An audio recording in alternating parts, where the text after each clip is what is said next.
ഞാൻ ആദ്യം ഞങ്ങൾ നേരിട്ട പോലീസ് മർദ്ദനത്തിന് ഉൾപ്പെടെ കാരണമാണ് എന്ന് ഉറച്ചു വിശ്വസിക്കുന്ന ശബരിമല വിഷയം തന്നെ ആദ്യം പറയാൻ ആഗ്രഹിക്കുക. ഞങ്ങൾ അന്ന് ആ സമയത്ത് അവിടെ പോലീസ് അട്രോസിറ്റി കഴിഞ്ഞ സമയത്ത് അവിടെ പ്രവർത്തകരോടും അവിടെയുള്ള മാധ്യമ പ്രവർത്തകരോട് പറഞ്ഞത്, ആശുപത്രിയിലെത്തി ഒരു വാക്ക് നിങ്ങളെ കണ്ടപ്പോൾ പറഞ്ഞതുമെല്ലാം ഇതിൻ്റെ എല്ലാം ബേസിക് റീസൺ ശബരിമല ഉൾപ്പെടെയുള്ള വിഷയങ്ങളെ വാർത്തകളിൽ നിന്നും ചർച്ചകളിൽ നിന്നും മാറ്റി നിർത്തുക എന്നുള്ള പ്രീ പ്ലാൻഡ് ആയിട്ടുള്ള ഓർഗനൈസ്ഡ് ആയിട്ടുള്ള പോലീസ് അറ്റാക്കാണ് ഞങ്ങൾക്കെതിരെ നടന്നത് എന്ന് ഞങ്ങൾക്ക് ഉറച്ചു വിശ്വസിക്കാൻ നിരവധിയായിട്ടുള്ള കാരണങ്ങളുണ്ട്.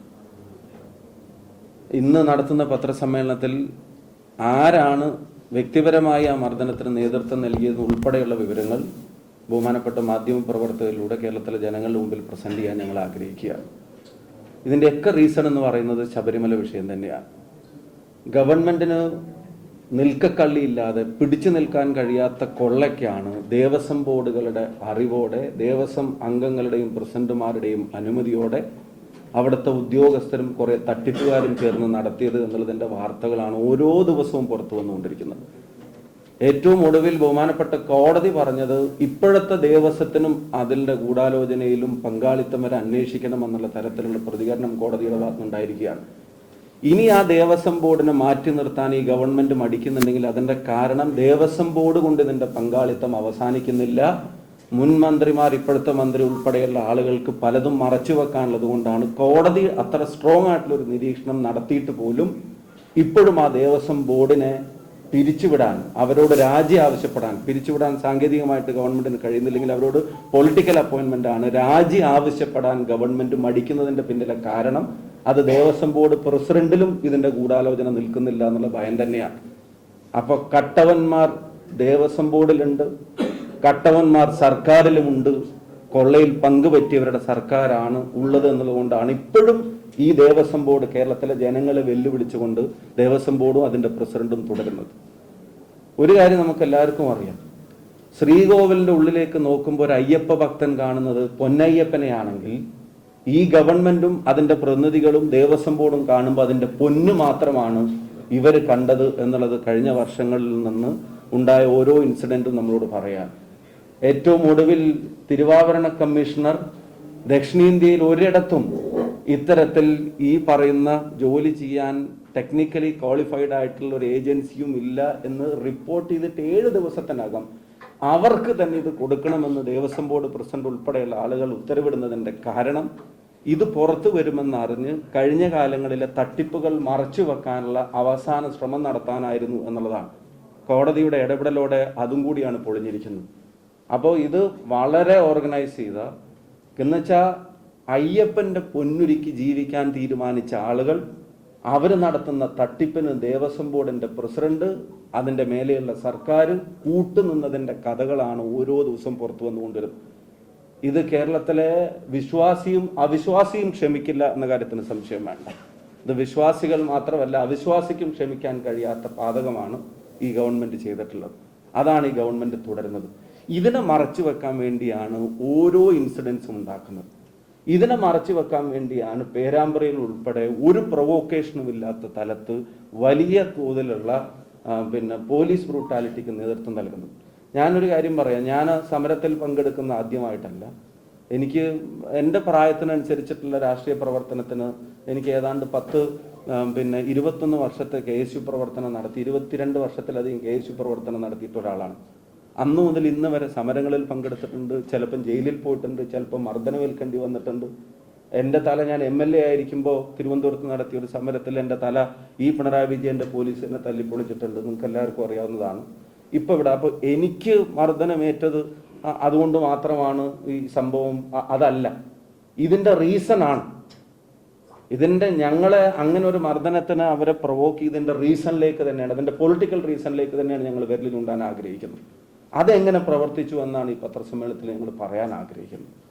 അപ്പോൾ ഇവിടെ എനിക്ക് മർദ്ദനമേറ്റതിൻ്റെ കാര്യം വെച്ച് ഇത് ഒരു സഹപ്രവർത്തകന് ആ ദിവസം ഉണ്ടായിട്ടുള്ള ഒരു ചിത്രം നിങ്ങൾ കണ്ടതാണ്. പേരാമ്പ്ര മാർക്കറ്റിൽ ജോലി ചെയ്ത് ജീവിക്കുന്ന ഒരു സാധാരണക്കാരനായിട്ട് നിയാസ് എന്ന ഒരാളെ ഒരു തരത്തിലുള്ള വാർണിങ്ങും ഒരു തരത്തിലുള്ള സൈറണോ ഒരു തരത്തിലുള്ള ഇൻഫോർമേഷനും ഇല്ലാതെ ആൾക്കൂട്ടത്തിന്റെ ഇടയിലേക്ക് എറിഞ്ഞിട്ട് ഒരു ചെറുപ്പക്കാരന് സംഭവിച്ച പരിക്കിന്റെ ആഘാതമാണ്. നിങ്ങൾ ആലോചിച്ച് നോക്കുക. പോലീസ് അവിടെ പറയുന്നതും CPM പ്രചരണം നടത്തുന്നതും ഞങ്ങൾ പേരാമ്പ്രയിൽ, ഞാനും DC പ്രസിഡന്റും പേരാമ്പ്രയിൽ പോയതെന്തോ സംഘർഷം ഉണ്ടാക്കാനെന്നുള്ളതാണ്. നിങ്ങളുടെ വാട്സപ്പ് ഗ്രൂപ്പിലേക്ക് ഇപ്പോൾ ഞാനൊരു വീഡിയോ അയക്കുന്നുണ്ട്. ആ വീഡിയോ നിങ്ങൾ ഒന്നെടുത്ത് നോക്കുക.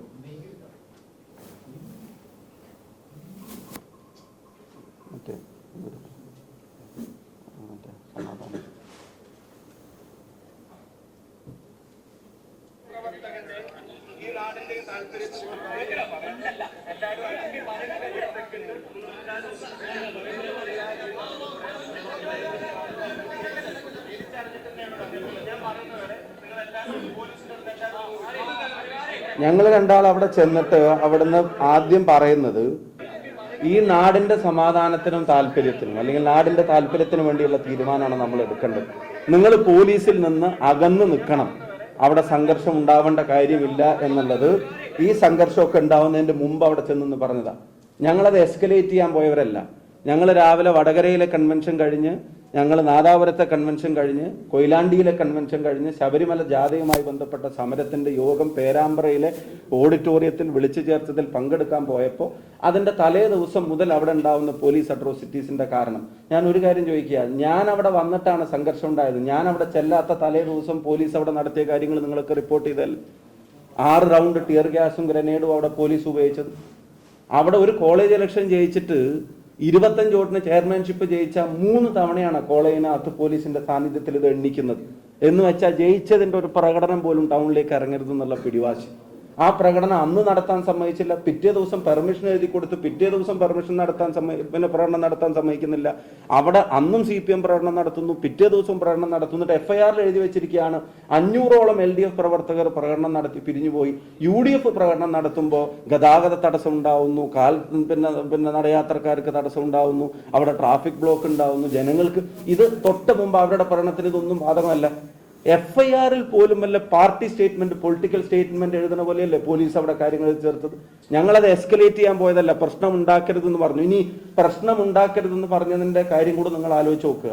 ഈ മർദ്ദനം എനിക്കേറ്റിട്ട് എന്റെ സഹപ്രവർത്തകർ ഉൾപ്പെടെയുള്ള ആളുകൾക്ക് ഇത്ര മൃഗീയമായ ആക്രമണം ഏറ്റിട്ട് അവിടെ ഏതെങ്കിലും തരത്തിലുള്ള ഒരു കലാപന്തരീക്ഷം ഞങ്ങൾ ആരെങ്കിലും സൃഷ്ടിച്ചോ? ഞാൻ ആ മർദ്ദനമേറ്റ ഉടനെ ആശുപത്രിയിലേക്ക് ഓടി പോവാത്ത എന്തേന്ന് ചോദിച്ചു. എനിക്ക് മൂക്കിന്റെ പാലപ്പ പൊട്ടിയെന്നൊന്നും അറിയില്ല. ചോര വരുന്നത് ഞാൻ അനുഭവിച്ചു, എനിക്ക് അറിയുന്നുണ്ട്, ബ്ലഡ് വരുന്നുണ്ട്. പക്ഷെ അങ്ങനെ ഒരു സീനിൽ നിന്ന് ഓടിപ്പോയാൽ അവിടെ പിന്നെ ഉണ്ടാവും പോകുന്ന എല്ലാ സംഘർഷങ്ങളും അവിടെ അപകടം സൃഷ്ടിക്കുന്നത് കൊണ്ട് അവിടെ പ്രവർത്തകരോട് പിരിഞ്ഞു പോകണം, ഈ പ്രതിഷേധം അവസാനിപ്പിച്ചിരിക്കുന്നു, ബാക്കി കാര്യങ്ങൾ നമ്മൾ പിന്നീട് ചെയ്യുമെന്നും പറഞ്ഞ ആളുകളെ പിരിച്ചുവിട്ടിട്ടാണ് ഞങ്ങൾ രണ്ടാളും അവിടുന്ന് പോരുന്നത്. നിങ്ങൾ ആലോചിച്ച് നോക്കണം. ഇത്രയൊക്കെ സംഭവിച്ചിട്ട് ഇതുപോലൊരാൾക്ക് പരിക്ക് പറ്റിയിട്ടും പോലീസിന്റെ കയ്യിലിരിപ്പും കയ്യിലിരുന്ന് പൊട്ടിയതും ഉണ്ടായിട്ടുള്ള ഒരു പരിക്കല്ലാതെ ഒരു പോലീസുകാരന് പോലും അവിടെ അഡീഷണൽ ആയിട്ട് പരിക്കേറ്റോ? ഇന്നലെയൊക്കെ ചില പോലീസുകാരുടെ വിഷ്വലൊക്കെ നമ്മൾ കണ്ടതാണല്ലോ. പ്രകോപനമായിരുന്നു നമ്മുടെ ഉദ്ദേശമെങ്കിൽ അങ്ങനെ എന്തെങ്കിലും ഒരു സീൻ അവിടെ ഉണ്ടായോ? അപ്പൊ അവിടെ ആ നാടിന്റെ പേരാമ്പ്രയുടെ സമാധാനം കളയാതിരിക്കാനുള്ള ഇടപെടലാണ് ഞങ്ങൾ ആ ദിവസം നടത്തിയതെന്നുള്ള കാര്യത്തിന് ഒരു സംശയവും വേണ്ട. ഇനി ഒരു പ്രധാനപ്പെട്ട കാര്യം ഞാൻ നിങ്ങളോട് പറയാം. അന്ന് ഒരു മാധ്യമ പ്രവർത്തകനോട് SP വിളിച്ചിട്ട് പറഞ്ഞു അവിടെ ഒരു മർദ്ദനം നടന്നിട്ടേ ഇല്ല, അല്ലെ? ഒരു മാധ്യമ പ്രവർത്തകനോട് SP വിളിച്ചിട്ട് പറഞ്ഞു ഒരു മർദ്ദനം നടന്നിട്ടേ ഇല്ല എന്ന്. അപ്പത്തേക്കും വ്യാജ പ്രചരണങ്ങൾ ആരംഭിക്കുക. ആ വ്യാജ പ്രചരണങ്ങൾ എന്തൊക്കെയായിരുന്നു നിങ്ങൾക്ക് എല്ലാവർക്കും അറിയാം. അത് അവിടെ ലാത്തി ചാർജ് നടന്നു അറിയാഞ്ഞിട്ടൊന്നുമില്ല. ബോധപൂർവം ഈ ചർച്ചകളെല്ലാം വേറൊരു തരത്തിൽ വഴിതിരിച്ചു വിടാനുള്ള ഇവരുടെ അജണ്ടയായിരുന്നു. എന്നിട്ട് എന്തോ ഭാഗ്യത്തിനാണ് പിറ്റേ ദിവസം ഇതിന്റെ വിഷ്വല് പുറത്തു വന്നത്. അതുവരെ മർദ്ദനം ഏറ്റിട്ടില്ല, അത് മഷിയാണ്, പെയിന്റാണ്, കുപ്പിയാണ് എന്നൊക്കെ പറഞ്ഞുകൊണ്ട് കിടന്നവർ പിന്നെ അത് മാറ്റി പറയേണ്ടി വന്നു. അതുവരെ അങ്ങനെ ഒരു സീനേ ഉണ്ടായിട്ടില്ല എന്ന് പറഞ്ഞ പിന്നെ റൂറൽ SPക്ക് ഒരു യോഗത്തിൽ പ്രസംഗിക്കുന്നതിന്റെ വീഡിയോ നമ്മൾ കണ്ടു. പോലീസിലെ ചില ആളുകൾ ബോധപൂർവം കുഴപ്പമുണ്ടാക്കാൻ ശ്രമിച്ചു. അങ്ങനെ ഒരു ഡയറക്ഷൻ ഉണ്ടായിരുന്നില്ല, അതിൻ്റെ ഒരു വാണിംഗ് കൊടുത്തിട്ടുണ്ടായിരുന്നില്ല, അതിൻ്റെ സൈറൻ കൊടുത്തിട്ടുണ്ടായിരുന്നില്ല എന്ന് ഈ നാട്ടിലൊരു റൂറൽ SP പ്രസംഗിക്കുന്നതിൻ്റെ വീഡിയോ ദൃശ്യങ്ങൾ പുറത്തു വന്നിട്ട് പോലും ഇതിനെ വേറെ രീതിയിൽ പ്രചരിപ്പിക്കാൻ ശ്രമിക്കുന്നതിൻ്റെ പിന്നിലെ റീസൺ എന്താ? റീസൺ ഇത്തരം വിവാദങ്ങൾ നിലനിൽക്കണം, മറ്റേത് ചർച്ചയാവരുത് എന്നുള്ളതാണ്. അപ്പൊ പറഞ്ഞു AI ടൂൾ ഉപയോഗിച്ചിട്ട് ഇതിന്റെ പ്രതിയെ കണ്ടെത്തുമെന്നുള്ളത്. എന്റെ AI ടൂൾ സർക്കാരിന്റെ പണി മുടക്കിയോ? എന്താ ഇതുവരെ അടിച്ച ആളെ കണ്ടെത്താത്തത്? എന്താ നടപടി എടുക്കാത്തത്? റൂറൽ എസ് പിയുടെ ആ സ്റ്റേറ്റ്മെന്റിന് ആരുടെ ഭീഷണിക്ക് വഴങ്ങിയായിട്ടാണ് പോലീസ് മുന്നോട്ട് പോകാതിരുന്നത്? ഞാൻ നിങ്ങളുടെ വാർത്തകൾ കണ്ടു. ആ അന്വേഷണം അവസാനിപ്പിച്ചു. എന്താ മരവിപ്പിക്കാൻ കാരണം? എന്തിനു വേണ്ടിയാ അന്വേഷണം മരവിപ്പിച്ചത്? അപ്പൊ അതിന്റെ പൊളിറ്റിക്കൽ ഇന്റർഫിയറൻസ് ആണ്. AI ടൂൾ ഉപയോഗിച്ച് കുഴപ്പമുണ്ടാക്കിയത് ആരാണെന്ന് കണ്ടെത്തുമെന്ന് റൂറൽ SP പറഞ്ഞതിന്റെ തൊട്ട പുറകെ അത് കണ്ടെത്തരുത്, അത് പുറത്തുവിടരുതെന്നുള്ള CPMന്റെ പൊളിറ്റിക്കൽ ഡയറക്ഷൻ ഗവൺമെന്റിൽ ഇരിക്കുന്നവർ കൊടുക്കുന്നതിന്റെ പേരിലല്ലാതെ AI ടൂൾ പണി മുടക്കിയതാണെങ്കിൽ ഇവർ പറയണം. ഞാൻ ICUവിൽ നിന്ന് മാറ്റി റൂമിലേക്ക് വന്ന സമയത്ത് പോലീസ് കാണാൻ വന്നിട്ടുണ്ടെന്ന് പറഞ്ഞു. 2 മണിക്ക് കാണാമെന്ന് എൻ്റെ കൂടെ നിൽക്കുന്ന ആളോട്. അപ്പൊ ഡോക്ടർ വന്നിട്ട് എന്തോ രാവിലത്തെ കുറച്ച് പ്രൊസീജിയറും കാര്യങ്ങളും ഉണ്ടായിരുന്നു, കാണാമെന്ന് പറഞ്ഞു. ഇതുവരെ പോലീസിന്റെ അടുത്ത് വന്നിട്ടില്ല, ഇതുവരെ മൊഴി എടുത്തിട്ടില്ല, ഒരു സ്റ്റേറ്റ്മെന്റ് എടുത്തിട്ടില്ല, ഇതുവരെ ഒരു കേസ് എടുത്തതായിട്ടുള്ള അറിയിപ്പ്, രജിസ്റ്റർ ചെയ്തതായിട്ടുള്ള അറിയിപ്പ് കിട്ടിയിട്ടില്ല.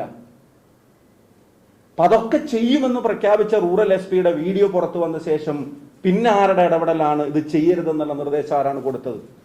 എന്ന് വെച്ചാൽ ഇത് അവിടെ ഉണ്ടായിട്ടുള്ള ഒരു വയലൻസിനെ അടക്കി നിർത്താൻ ഉണ്ടായിട്ടുള്ള അക്രമം അല്ല, ഇത് പോലീസ് ബോധപൂർവം സൃഷ്ടിച്ചതാണ്. അതിന് പൊളിറ്റിക്കൽ ഡയറക്ഷൻ ഉണ്ടായിരുന്നു എന്നുള്ളത് ഉറപ്പാണ്. ഇനി ഒരു കാര്യം, ഈ വിഷ്വല് നിങ്ങളുടെ ഗ്രൂപ്പിൽ ഷെയർ ചെയ്യുന്നു. ഈ വിഷ്വല് നിങ്ങൾ നോക്കുക. ആദ്യം എൻ്റെ തലയിൽ അടിക്കുന്നു, അതേ പോലീസ് ഉദ്യോഗസ്ഥൻ തന്നെ എൻ്റെ മൂക്കിലും അടിക്കുന്നു. അവിടുന്ന് ആ തിരക്കിൽ ഞാൻ ഇങ്ങോട്ട് മാറുമ്പോ അതേ പോലീസ് ഉദ്യോഗസ്ഥന്റെ ലാത്തി മൂന്നാമത്തവണയും ഡയറക്ഷൻ എന്നെ നോക്കിയാ ലാത്തി വീശാൻ ശ്രമിക്കുന്നു. നിങ്ങൾ ആ വിഷ്വല് നിങ്ങളുടെ ഗ്രൂപ്പിൽ ഇപ്പൊ നിങ്ങളുടെ എല്ലാവരുടെയും മൊബൈലിലേക്ക് അയച്ചിട്ടുണ്ട്, നിങ്ങൾ നോക്കുക. ഒരേ പോലീസ് ഉദ്യോഗസ്ഥൻ തന്നെ ആദ്യം തലക്കടിക്കുന്നു. അത് SP പറഞ്ഞ പോലെ പുറകിൽ നിന്നല്ല, ഫ്രണ്ടിൽ നിന്ന് തന്നെ എന്റെ തലക്കടിക്കുന്നു. തൊട്ടടുത്ത സെക്കൻഡില് എന്റെ മുഖത്തേക്ക് അടിക്കുന്നു, അതെന്റെ മൂക്കിൽ കൊള്ളുന്നു. അവിടുന്ന് തിരക്ക് ഞാൻ ഇങ്ങോട്ട് മാറുമ്പോ അയാളുടെ ഡയറക്ഷൻ മാറി, അയാൾ ഞാൻ നിൽക്കുന്ന സ്ഥലത്തേക്ക് റൈറ്റിലേക്ക് ആഞ്ഞു വീശിയിരുന്ന് എന്റെ തലയിലും മുഖത്തും അടിച്ച ആള്. പിന്നെ അവിടുന്ന് ആ ഡയറക്ഷൻ പ്രകാരം, തിരക്ക് പ്രകാരം ഞാൻ ഇങ്ങോട്ടേക്ക് നീങ്ങുമ്പോൾ അയാളുടെ ഡയറക്ഷനും ലാത്തിയുടെ ഡയറക്ഷനും മാറി നേരെ മൂന്നാമതും എന്നെ ഉന്നം വെച്ച് അടിക്കാൻ നോക്കുക. അത് അവിടെയുള്ള ഒരു പോലീസുകാരൻ തടയുക. മൂന്നാമതും അടിക്കാൻ നോക്കുമ്പോൾ നിങ്ങൾ ആലോചിച്ച് നോക്കുക. അറിയാതെ പറ്റിപ്പോയതാണെന്ന് നിങ്ങൾക്ക് പറയാൻ പറ്റുമോ? സംഘർഷത്തിനിടക്കുണ്ടായതാണെന്ന് നിങ്ങൾക്ക് പറയാൻ പറ്റുമോ? ഈ സീനിൽ ഇത് നടക്കുമ്പോൾ എവിടെ അവിടെ ടിയർ ഗ്യാസ് പൊട്ടിയിട്ടുള്ളത്? ഈ സീൻ നടക്കുമ്പോൾ എവിടെ അവിടെ ഗ്രനേഡ് പൊട്ടിയിട്ടുള്ളത്? എവിടെ അവിടെ സ്ഫോടനം നടന്നിട്ടുള്ളത്?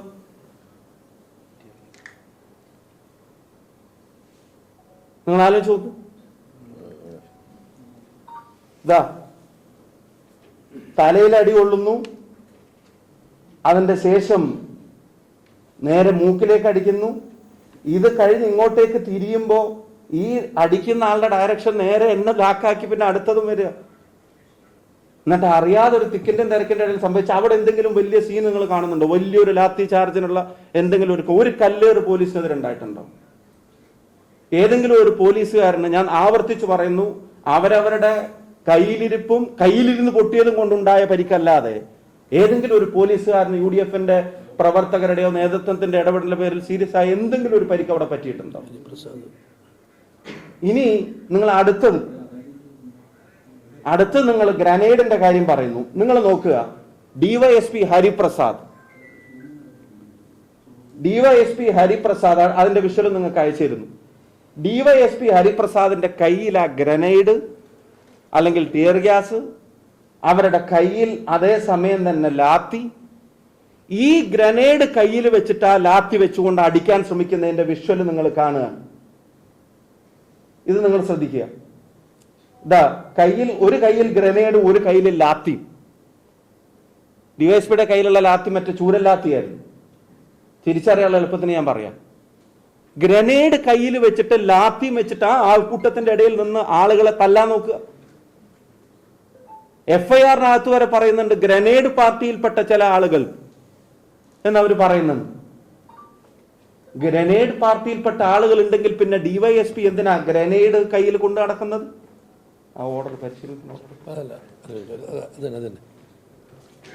ഗ്രനേഡ് പാർട്ടി എന്ന് പറഞ്ഞിട്ടൊരു പാർട്ടി കയ്യിലുണ്ടെങ്കിൽ DYSP എന്തിനാ? ഇവര് ചില ആൾക്കാർ ചോദിക്കുന്നുണ്ട്, പോലീസിന്റെ കയ്യിൽ പിന്നെ ഗ്രനേഡ് ഉണ്ടാവൂലേ? പോലീസിന്റെ കയ്യിൽ ഗ്രനേഡ് ഉണ്ടാവണം.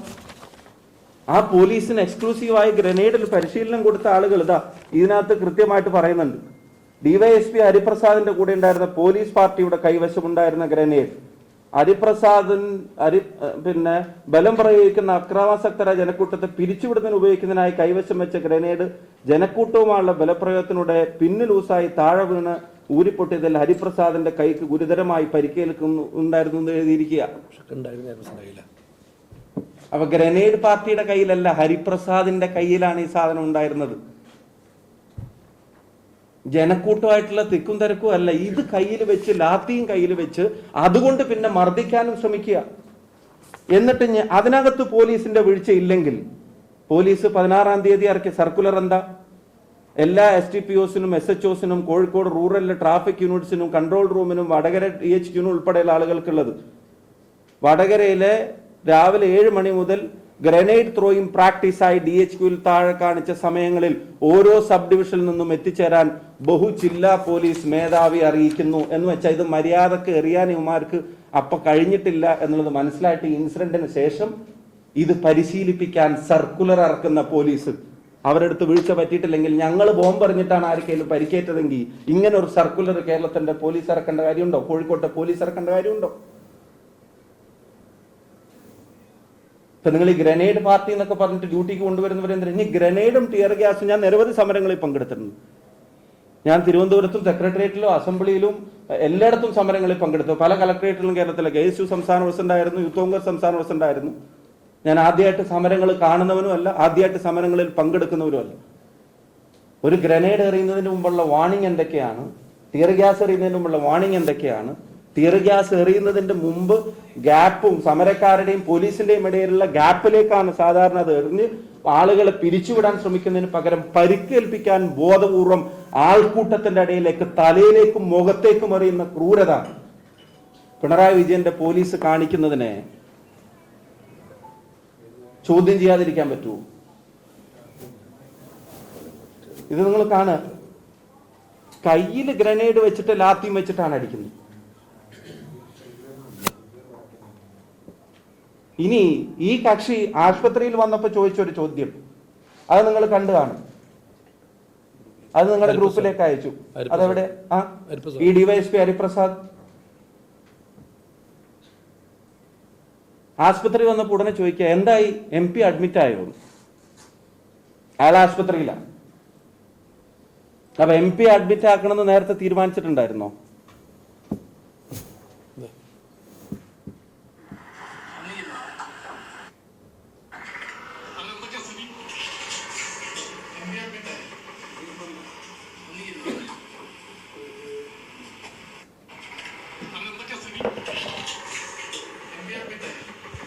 നിങ്ങൾ ആലോചിച്ച് നോക്കൂ. അപ്പൊ എനിക്ക് പരിക്കേറ്റിട്ടില്ല, എനിക്കൊന്നും നടന്നിട്ടില്ല എന്നൊക്കെ പ്രചരണം നടത്തിയിരുന്ന ആളുകൾ അവര് തിരിച്ചറിയുന്ന അവിടുത്തെ DYSP തന്നെ ചോദിക്കുന്നു, എന്തൊക്കെയാ സ്ഥിതി, MP അഡ്മിറ്റ് ആയോ? അപ്പൊ അത് എത്ര പ്ലാൻഡ് ആയിരുന്നു നിങ്ങൾ ആലോചിച്ച് നോക്കുക, എത്ര പ്ലാൻഡ് ആയിരുന്നു എന്നുള്ളത്. അവിടെ പോലീസ് സംഘർഷം ഇല്ലാതാക്കാനല്ല ശ്രമിച്ചത്. എന്നോട് അവിടുത്തെ DYSP പറഞ്ഞത്, പ്രകടനത്തിന് പെർമിഷൻ ഉണ്ടെങ്കിലും അപ്പുറത്തേക്ക് പോയ അവിടെ 19 CPM-കാർ തടിച്ചുകൂടി നിൽക്കുന്നുണ്ട്, അവരെന്താ ചെയ്യാന്ന് പറയാൻ പറ്റില്ല, അതുകൊണ്ട് ഈ പ്രകടനം നിർത്തിപ്പോണം എന്നുള്ളത്. അവരുടെ കയ്യിൽ ആയുധമുണ്ട്.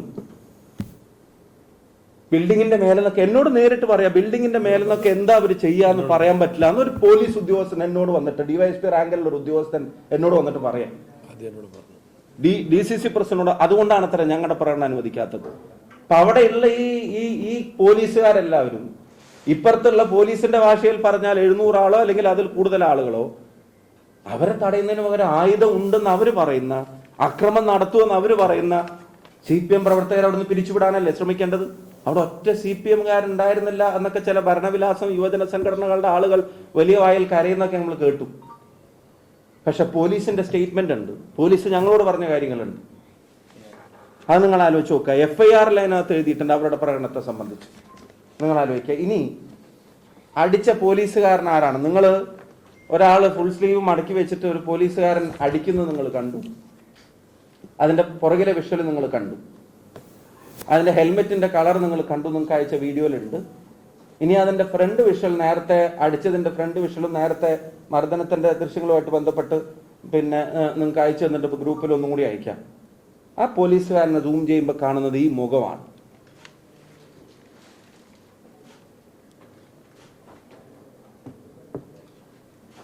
ഈ മുഖമാണ് ആ പോലീസുകാരനെ സൂം ചെയ്യുമ്പോൾ കാണുന്നത്.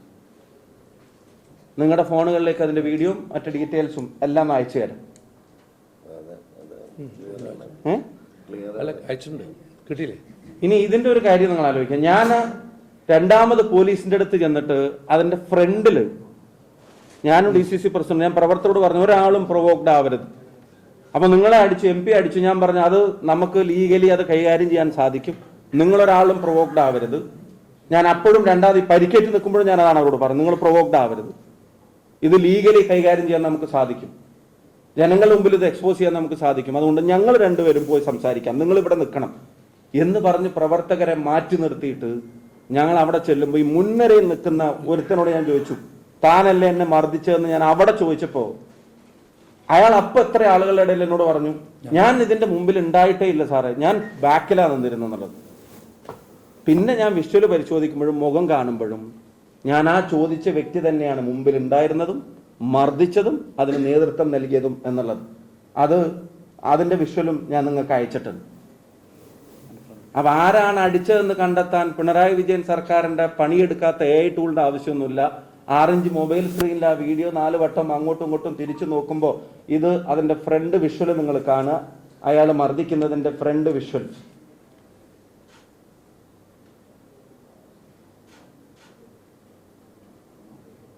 ഈ മർദ്ദിക്കുന്നത്.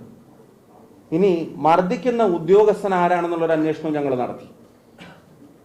മർദ്ദിക്കുന്ന ഉദ്യോഗസ്ഥൻ ആരാണെന്നുള്ളൊരു അന്വേഷണം ഞങ്ങൾ നടത്തുമ്പോഴാണ് ഇത് ബോധപൂർവമാണ് എന്നുള്ളത് ഞങ്ങൾക്ക് ഒന്നും കൂടെ വെളിപ്പെടുന്ന ഒരു സാഹചര്യം ഉണ്ടായത്. ഇത് ഇന്ത്യൻ എക്സ്പ്രസിൽ തിരുവനന്തപുരത്ത് വന്ന കേരളത്തിൽ വന്ന ഒരു വാർത്തയാണ്. ഇത് എല്ലാ മാധ്യമങ്ങളും, അതിന്റെ ഒരു വീഡിയോ എടുത്ത് എല്ലാ മാധ്യമങ്ങളും 2023 ജനുവരി മാസത്തിൽ റിപ്പോർട്ട് ചെയ്ത ഒരു വാർത്തയാണ്. ഈ ഉദ്യോഗസ്ഥൻ ഉൾപ്പെടെയുള്ള ആളുകളെ മാഫിയ ബന്ധത്തിന്റെ പേരിൽ ജനുവരി 16 പോലീസിൽ നിന്ന് സസ്പെൻഡ് ചെയ്തതായിട്ടുള്ള വാർത്തകളും അതിന്റെ ഓർഡറും നിങ്ങൾക്ക് ഞങ്ങൾ കാണിച്ചു തരാം. നിങ്ങളുടെ ഗ്രൂപ്പിലേക്ക് ഞങ്ങൾ ഷെയർ ചെയ്യാം. 2-3 ഉദ്യോഗസ്ഥരെ സസ്പെൻഡ് ചെയ്യുന്നു 2023 ജനുവരി 16. ആ വാർത്ത 2023 ജനുവരി 19 3 പോലീസുകാരെ പിരിച്ചുവിട്ടു എന്നുള്ള വാർത്തയാണ്.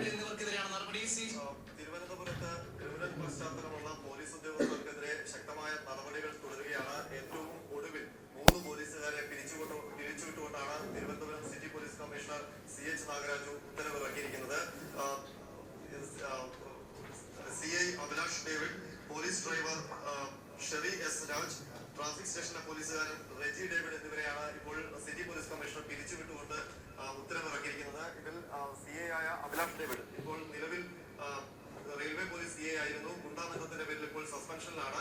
CA Abhilash David Sreekaryam SHO ആയിരിക്കുമ്പോൾ ലൈംഗിക പീഡന കേസിൽ അന്വേഷണത്തിൽ വീഴ്ച വരുത്തി എന്നുള്ള ആരോപണം, ആ ആരോപണത്തിന്റെ പേരിലാണ് ഇപ്പോൾ സേനയിൽ നിന്ന് നീക്കം ചെയ്തിരിക്കുന്നത്. 3 പോലീസുകാരെ പിരിച്ചുവിട്ടു. Inspector Abhilash David, driver Sherry S Raj, CPO Reji Davis എന്നിവർക്കെതിരെയാണ് നടപടി. നിങ്ങൾ ആലോചിക്കുക, ഈ പിരിച്ചുവിട്ട ഗുണ്ടാബന്ധത്തിന്റെ പേരിലും ഗുരുതരമായ കേസുകൾ ഒതുക്കി തീർത്തതിന്റെ പേരിലും ആദ്യം സസ്പെൻഡ് ചെയ്യപ്പെട്ട, പിരിച്ചുവിട്ടു എന്ന് ആ ടൈംസിന്റെ ഇതിന്റെയൊക്കെ വാർത്ത, പിന്നെ സസ്പെൻഡ് ചെയ്യപ്പെട്ടത് ഇന്ത്യൻ എക്സ്പ്രസിലെ വാർത്ത. ഈ പറയുന്ന railway police inspector Abhilash David under suspension for being in touch with land mafia was dismissed over lapse in a rape case while he was posted as inspector at Sreekaryam station. പിരിച്ചുവിട്ടുന്ന Indian എക്സ്പ്രസിലെ 3 പോലീസുകാരെ പിരിച്ചുവിട്ടുന്ന കേരളത്തിലെ എല്ലാ ദൃശ്യമാധ്യമങ്ങളും, ഇത് 24-ലും മാതൃഭൂമിയും ഏഷ്യാനെറ്റും മനോരമയും മറ്റെല്ലാ ചാനലുകളും ന്യൂസ് 8-നും പ്രിന്റ് മീഡിയയും എല്ലാവരും തിരുവനന്തപുരത്ത് 3 പോലീസുകാരെ പിരിച്ചുവിട്ടു എന്ന വാർത്തയാണ്. ഇനി ടൈംസ് ഓഫ് ഇന്ത്യയിൽ ഉൾപ്പെടെ ഇത് പിരിച്ചുവിട്ടു എന്നുള്ള വാർത്ത. ഇപ്പൊ കഴിഞ്ഞ ദിവസം വിവരാവകാശ പ്രകാരം ഒരു വാർത്ത പുറത്തു നിങ്ങൾ കണ്ടു. പിരിച്ചുവിട്ട പോലീസുകാരുടെ ഡീറ്റെയിൽ പോലീസ് ഹെഡ്ക്വാർട്ടേഴ്സിൽ ഇല്ല എന്നുള്ള മറുപടിയാണ് വിവരാവകാശ പ്രകാരം കൊടുക്കുന്നത്. വിവരാവകാശത്തിന്റെ കോപ്പി നിങ്ങൾക്ക് അയച്ചു തരും. എന്തുകൊണ്ടാണ് പോലീസ് ഹെഡ്ക്വാർട്ടേഴ്സിൽ ഇല്ലാത്തതെന്ന് അറിയോ? പിരിച്ചുവിട്ടു എന്ന് മാധ്യമങ്ങളോട് പറയാ, പിരിച്ചുവിട്ടു എന്ന് നിയമസഭയിൽ പറയാ, വലിയ ശുദ്ധീകരണ കലശം നടത്തിയെന്ന് അവകാശവാദം ഉന്നയിക്കുക, എന്നിട്ട് രഹസ്യമായി അവരെ സർവീസിൽ റീഇൻസ്റ്റേറ്റ് ചെയ്തിട്ട് CPM പറയുന്ന ഗുണ്ടാപ്പണിക്ക് അവരെ നിയോഗിക്കുക. CI അഭിലാഷ് ഡേവിഡ് എന്ന CPMന്റെ പോലീസ് ഗുണ്ടയാണ് ഈ പേരാമ്പ്രയിലെ അക്രമത്തിന് നേതൃത്വം നൽകിയത് എന്നുള്ളത് ദൃശ്യങ്ങൾ സഹിതം കേരളത്തിലെ ജനങ്ങളുടെ മുമ്പിൽ പറയാൻ ഞാൻ ആഗ്രഹിക്കുകയാണ്. അഭിലാഷ് ഡേവിഡ് വടകര കൺട്രോൾ റൂമിലെ CI ആണ് എന്നുള്ളതാണ് ഇപ്പോഴത്തെ പോസ്റ്റിങ്ങിന്റെ വിവരം. വെബ്സൈറ്റിൽ നോക്കുമ്പോൾ അദ്ദേഹത്തിന്റെ ഫോട്ടോ പോസ്റ്റിങ്ങിന്റെ താഴെ കാണുന്നില്ല. ഫോട്ടോയുടെ കോളം ബ്ലാങ്കാണ്. പിരിച്ചുവിട്ടു എന്നുള്ളതാണ് പത്രമാധ്യമങ്ങൾ മുഴുവൻ റിപ്പോർട്ട് ചെയ്തത്. പക്ഷെ പിരിച്ചുവിട്ടതിന്റെ ഓർഡർ നോക്കുമ്പോൾ കാണുന്നില്ല. സസ്പെൻഷന്റെ ഓർഡർ കാണുന്നുണ്ട്. ഇനി ആ സസ്പെൻഷൻ കഴിഞ്ഞിട്ട് റിവോക്ക് ചെയ്യുന്ന കാര്യത്തിൽ പോലും കൂടെ ഉണ്ടായിരുന്ന ആളുകളെ റിവോക്ക് ചെയ്തതിന്റെ ഓർഡർ ഈസിലി അവൈലബിൾ ആണ്. ഇയാളെ തിരിച്ചെടുത്തതിന്റെ ഓർഡർ കിട്ടാനും പാടാണ്. കൂടുതൽ കാര്യങ്ങൾ അന്വേഷിക്കുമ്പോൾ പഴയ SFI ബന്ധം എന്ന് മാത്രമല്ല, വഞ്ചൂർ ഏരിയ കമ്മിറ്റി ഓഫീസിലെ നിത്യ സന്ദർശകൻ, സസ്പെൻഷൻ പീരീഡിൽ സമയം കൊല്ലുന്നതിന് നിരന്തരം ഏരിയ കമ്മിറ്റി ഓഫീസ് സന്ദർശിച്ചിരുന്ന ഒരാൾ, ഏരിയ കമ്മിറ്റി ഓഫീസിലെ നിരന്തര സന്ദർശനത്തിൽ മേലുദ്യോഗസ്ഥർ ഉൾപ്പെടെയുള്ള ആളുകൾ അതൃപ്തി പ്രകടിപ്പിച്ച ഒരാൾ, അങ്ങനെയുള്ള ഒരാളെ ഇവിടെ കൊണ്ടുവന്ന് നിർത്തിയിട്ട് ഒരു പ്രൊവോക്കേഷനും ഇല്ലാത്തൊരു സമരത്തിൽ ഞങ്ങൾക്ക് നേരെ അക്രമം അഴിച്ചുവിടാനും മൂക്ക് തല്ലിപ്പൊളിക്കാനും തലക്കടിക്കാനും നേരെ ആളുകൾക്ക് നേരെ ഗ്രനേഡ് കഴിഞ്ഞിട്ട് കൊല്ലാൻ ശ്രമിക്കാനും ഒക്കെ പോലീസ് ശ്രമിക്കുന്നതിന്റെ പിന്നിലെ കാരണം അതാണ്. കേരളത്തിലെ ജനങ്ങളുടെ മുമ്പിൽ ഞങ്ങൾ ഒന്നും കൂടെ പറയുന്നത്, CPMന് വേണ്ടി ഗുണ്ടാപ്പണി എടുക്കുന്നവർ പുറത്തുമുണ്ട്, പോലീസിനകത്തുമുണ്ട്. ഇപ്പൊ പോലീസിനകത്ത് ഈ ഗുണ്ടകളാണ് പോലീസിന് നേതൃത്വം നൽകുന്നത്. ഇവരെ സംരക്ഷിക്കുകയാണ്. പുറത്തെ ഗുണ്ടകളെയും അകത്തെ ഗുണ്ടകളെയും സംരക്ഷകനായി കേരളത്തിന്റെ ആഭ്യന്തരമന്ത്രി, അവരുടെ രക്ഷാധികാരി കേരളത്തിന്റെ ആഭ്യന്തരമന്ത്രിയാണ്. ഞാൻ അത്ഭുതപ്പെട്ടിരുന്നു. പോലീസും ഞങ്ങളും തമ്മിലുള്ള ഒരു സമരത്തിന്റെ സംഘർഷത്തിൽ CPM എന്തിനാ റാലി നടത്തുന്നു? ഞങ്ങൾ അവിടെ പോയി പ്രസംഗിച്ച പാറക്കൽ ഉൾപ്പെടെയുള്ള പ്രവീണൻ ഉൾപ്പെടെയുള്ള KC വേണുഗോപാൽ ഉൾപ്പെടെയുള്ള നേതാക്കന്മാർ പ്രസംഗിച്ചത് പോലീസിന്റെ വീഴ്ചകളെ പറ്റിയാണ്, പോലീസിനെതിരായിട്ടാണ്, ഈ കള്ളത്തരങ്ങൾ പ്രചരിപ്പിക്കുന്ന ആളുകൾക്കെതിരായിട്ടാണ്. പിറ്റേ ദിവസം റാലി നടത്തിയിട്ട് EP ജയരാജനെ പോലെ ആളുകൾ കൊണ്ടുവന്നിട്ട് ഇപ്പൊ മൂക്കിന്റെ പാലേ പോയിട്ടുള്ളൂ. കയ്യൂക്കുള്ള ആളുകൾ, പോലീസും ഞങ്ങളും തമ്മിലുണ്ടായിട്ടുള്ള ഒരു സമരത്തിനിടയിട്ടുണ്ടായിട്ടുള്ള സംഘർഷത്തിന്റെ പുറത്ത് CPM റാലി നടത്തിയിട്ട് പ്രവർത്തകരോട് ബാക്കി അക്രമത്തിന് ആഹ്വാനം ചെയ്യുന്നതിന്റെ റീസൺ എന്താ?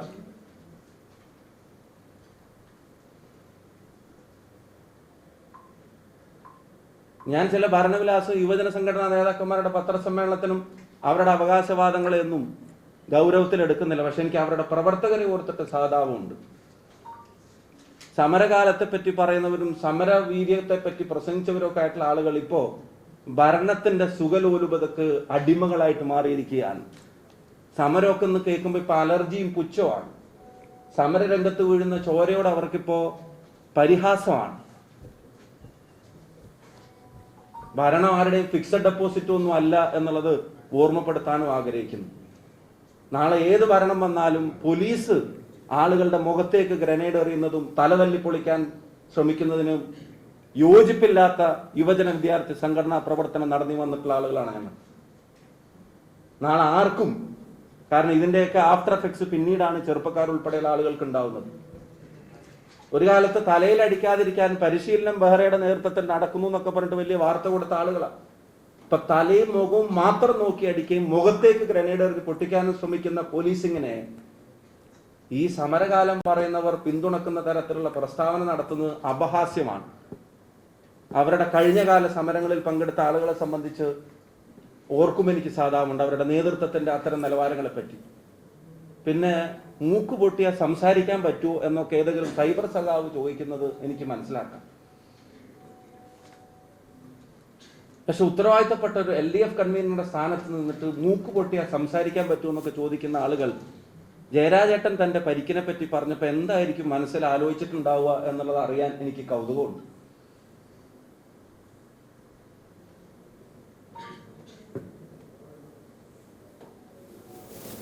ഈ നേസൽ ബോൺ ഫ്രാക്ചർ റിഡക്ഷൻ ചെയ്യുമ്പോൾ അല്ലെങ്കിൽ എൻഡോസ്കോപ്പിക് സെപ്റ്റോപ്ലാസ്റ്റി ചെയ്യുമ്പോൾ തടി മീശയൊക്കെ വടിക്കൽ നിർബന്ധമുണ്ടോ എന്നുള്ളത് ആരോഗ്യമന്ത്രിക്ക് ഏതെങ്കിലും ഒരു ENT ഡോക്ടറോട് വിളിച്ച് ചോദിച്ചാൽ, അല്ലെങ്കിൽ ഒരു ജനറൽ അനസ്തീഷ്യ കൊടുക്കുന്ന ആളുകൾക്ക് ഇത് സർജറിക്ക് വേണ്ടിയിട്ടല്ലല്ലോ, അനസ്തീഷ്യയുടെ ട്യൂബ് ഉൾപ്പെടെയുള്ള കാര്യങ്ങൾ ഫിക്സ് ചെയ്ത് വെക്കാൻ താടി മീശയും തടസ്സമാവോ എന്നുള്ള സംശയം. ഇപ്പോഴത്തെ പുതിയ ഈ പ്ലാസ്റ്റിക് കാര്യങ്ങളും ടേപ്പിംഗും ഒക്കെ നടത്താൻ അതൊരു തടസ്സമല്ല. അതിനുള്ള ടെക്നോളജി ഒക്കെ ഇറങ്ങിയിട്ടുണ്ട് എന്നുള്ളത് ചോദിക്കാൻ ആരെങ്കിലും ഒക്കെ ഇവരുടെയൊക്കെ ബന്ധത്തിലും പരിചയത്തിലും ഡോക്ടർമാരായിട്ടും വിവരമുള്ളവരൊക്കെ ഉണ്ടാവില്ലേ? ഇനിയിപ്പോൾ വന്നിട്ട് സർജറി നടത്തേണ്ടത് എവിടെയാണെന്നും ആരാണെന്നും താടി പിടിക്കണോ മീശ പഠിക്കണോ എന്നൊക്കെ ഡോക്ടറല്ല AKG സെന്ററിൽ നിന്ന് എഴുതി തരണമെന്ന് പറയണോ ഞങ്ങൾ? അപ്പൊ അതൊന്നും അറിയാതെ പറയുന്ന വിഡ്ഢിത്തങ്ങളാണെന്ന് ധരിക്കരുത്. അറിഞ്ഞുകൊണ്ട് അത്തരം പ്രചരണങ്ങൾ നടത്തുന്നത് ഞാൻ നേരത്തെ പറഞ്ഞ വലിയ കൊള്ളയെ മറച്ചു വെക്കാനുള്ള അവരുടെ ശ്രമങ്ങളുടെ ഭാഗമാണ് എന്ന കാര്യത്തിന് ഒരു സംശയവും വേണ്ട. ഇത്തരം ക്രിമിനൽ പോലീസുകാരെ ഒരു വശത്ത് പിരിച്ചുവിട്ടു എന്ന് വലിയ അവകാശവാദം ഉന്നയിക്കുക, മറുവശത്ത് അവരെ രഹസ്യമായി റീഇൻസ്റ്റേറ്റ് ചെയ്തിട്ട് അവരെ കൊണ്ട് CPM-ന്റെ ഗുണ്ടകൾ എടുക്കുന്ന പണി പോലീസിനകത്തുനിന്ന് എടുക്കാൻ ഏൽപ്പിക്കുക. എന്നിട്ട് അവർ ആ ഗുണ്ടാ പണി ഉപയോഗിച്ചിട്ട് ഞങ്ങളെയൊക്കെ മർദ്ദിച്ചില്ലാതാക്കിയാൽ ഞങ്ങൾ ശബരിമല ഉൾപ്പെടെയുള്ള വിഷയങ്ങൾ കൊണ്ടുവരുന്നതിനോ ജനങ്ങളുടെ മുമ്പിൽ പറയുന്നതിനോ ഒരു തടസ്സമുണ്ടാവുമെന്നാണ് ആരെങ്കിലും കരുതുന്നതെങ്കിൽ അതുണ്ടാവില്ല. ഞങ്ങൾ ജനപക്ഷത്ത് ഉറച്ചു നിന്ന് തന്നെ മുന്നോട്ട് പോകും. ജനങ്ങളുടെ വിഷയങ്ങൾ ഇനിയും ഏറ്റെടുക്കും. ആശാവർക്കർമാരുടെ സമരത്തിനോട് ഇവർ കാണിച്ച അസഹിഷ്ണുത എത്ര വലുതാണെന്ന് നിങ്ങൾ കണ്ടതാണ്. ഇന്നലെ പ്രതിഷേധ സ്വരങ്ങളോടുള്ള ഇവരുടെ നിലപാട് എന്താണെന്നുള്ളത് കണ്ടതാണ്. എന്നിട്ട് അതിനൊരു കള്ളക്കേസ് ബോംബിന്റെ പേരിൽ ഉണ്ടാക്കുക. ഞാനൊരു കാര്യം പറയാം, അവിടെ അയ്യന്റെ സ്വർണം ചെമ്പായി മാറിയതുപോലെ ഇവിടെ പോലീസിന്റെ ഗ്രനേഡ് ഞങ്ങളുടെ കയ്യിലുള്ള ബോംബാക്കി മാറ്റാനുള്ള കള്ളക്കഥയും ജനങ്ങൾ കയ്യോടെ പിടിച്ചിട്ടുണ്ട് എന്നുള്ള കാര്യത്തിന് ഒരു സംശയവും വേണ്ട. അല്ലെങ്കിൽ 10-ാം തീയതി പൊട്ടിയ ബോംബിന് 13-ാം തീയതി ഒരു കഥയുണ്ടാക്കിയിട്ട് FIR ഇട. DYFI നേതാക്കന്മാരുടെ ഭാവനയാണ് പോലീസിന്റെ FIR സ്റ്റേറ്റ്മെന്റിൽ വരേണ്ടത്? അവരുടെ തിരക്കഥയാണോ FIR-ൽ വരേണ്ടത്? 10-ാം തീയതി അവിടെ ഒരു ബോംബ് പൊട്ടിയ നിങ്ങൾ മാധ്യമപ്രവർത്തകർ, പേരാമ്പ്രയിൽ ഉൾപ്പെടെ മാധ്യമപ്രവർത്തകർ ഇവിടെ ഉണ്ട്, നിങ്ങൾ അറിയാതിരിക്കുവോ? പോലീസ് അറിയാതിരിക്കുവോ? ഒരു ബോംബിന്റെ ഇൻസിഡന്റ് ഒരു സമരരംഗത്ത് ഉണ്ടായിട്ടുണ്ടെങ്കിൽ, ഒരു സ്ഫോടക വസ്തു ഒരു സമരരംഗത്ത് പൊട്ടിയിട്ടുണ്ടെങ്കിൽ പോലീസ് 3 ദിവസം മൗനം പാലിക്കുമെന്ന് നിങ്ങൾ കരുതുന്നുണ്ടോ? ആളുകളുടെ ലോജിക്കിനെ വെല്ലുവിളിക്കുകയാണ് ഇവർ, സാമാന്യ യുക്തിയെ. ഇപ്പൊ FIR ഒക്കെ ഇപ്പം DYFI നേതാക്കന്മാരാണ് എഴുതി കൊടുക്കുന്നത്. അവരുടെ തിരക്കഥയും ഭാവനയുമാണ് FIR ആയിട്ട് വരുന്നത് പോലീസിന്റെ. നിങ്ങൾ ഇനി വേറെ കാര്യം, എന്നിട്ട് അതിന് വ്യാപകമായ അറസ്റ്റും റെയ്ഡും രാത്രി 2 മണിക്കും 3 മണിക്കും കുട്ടികളും സ്ത്രീകളും ഉള്ള വീടുകളിലേക്ക് അതിക്രമിച്ച് കയറുക, റൂമിനകത്ത് കയറുക, ബെഡ്റൂമിനകത്ത് കയറുക, 1 വയസ്സും 1.5 വയസ്സുള്ള കുട്ടികൾ കിടന്നുറങ്ങുന്ന റൂമിന്റെ വാതിലുകൾ തല്ലിപ്പൊളിക്കുക, വലിയ ഭീകരാന്തരീക്ഷം സൃഷ്ടിച്ച 5-8 സഹപ്രവർത്തകരെ, നിരപരാധികളായ പോലീസ് പോലും അങ്ങനെ ഒരു സംഭവം ഉണ്ടായിന്ന് 3 ദിവസം റിപ്പോർട്ട് ചെയ്യാത്തൊരു ഇൻസിഡന്റിന്റെ പേരിൽ പിന്നെ നടന്ന ചില പരിശോധനാ നാടകങ്ങൾക്ക് ഒടുവിൽ കൊണ്ടുപോയിട്ട് അറസ്റ്റ് ചെയ്യുക. ഞാൻ വേറെ 2 കാര്യം നിങ്ങളുടെ ശ്രദ്ധയിൽപ്പെടുത്താൻ ആഗ്രഹിക്കുകയാണ്.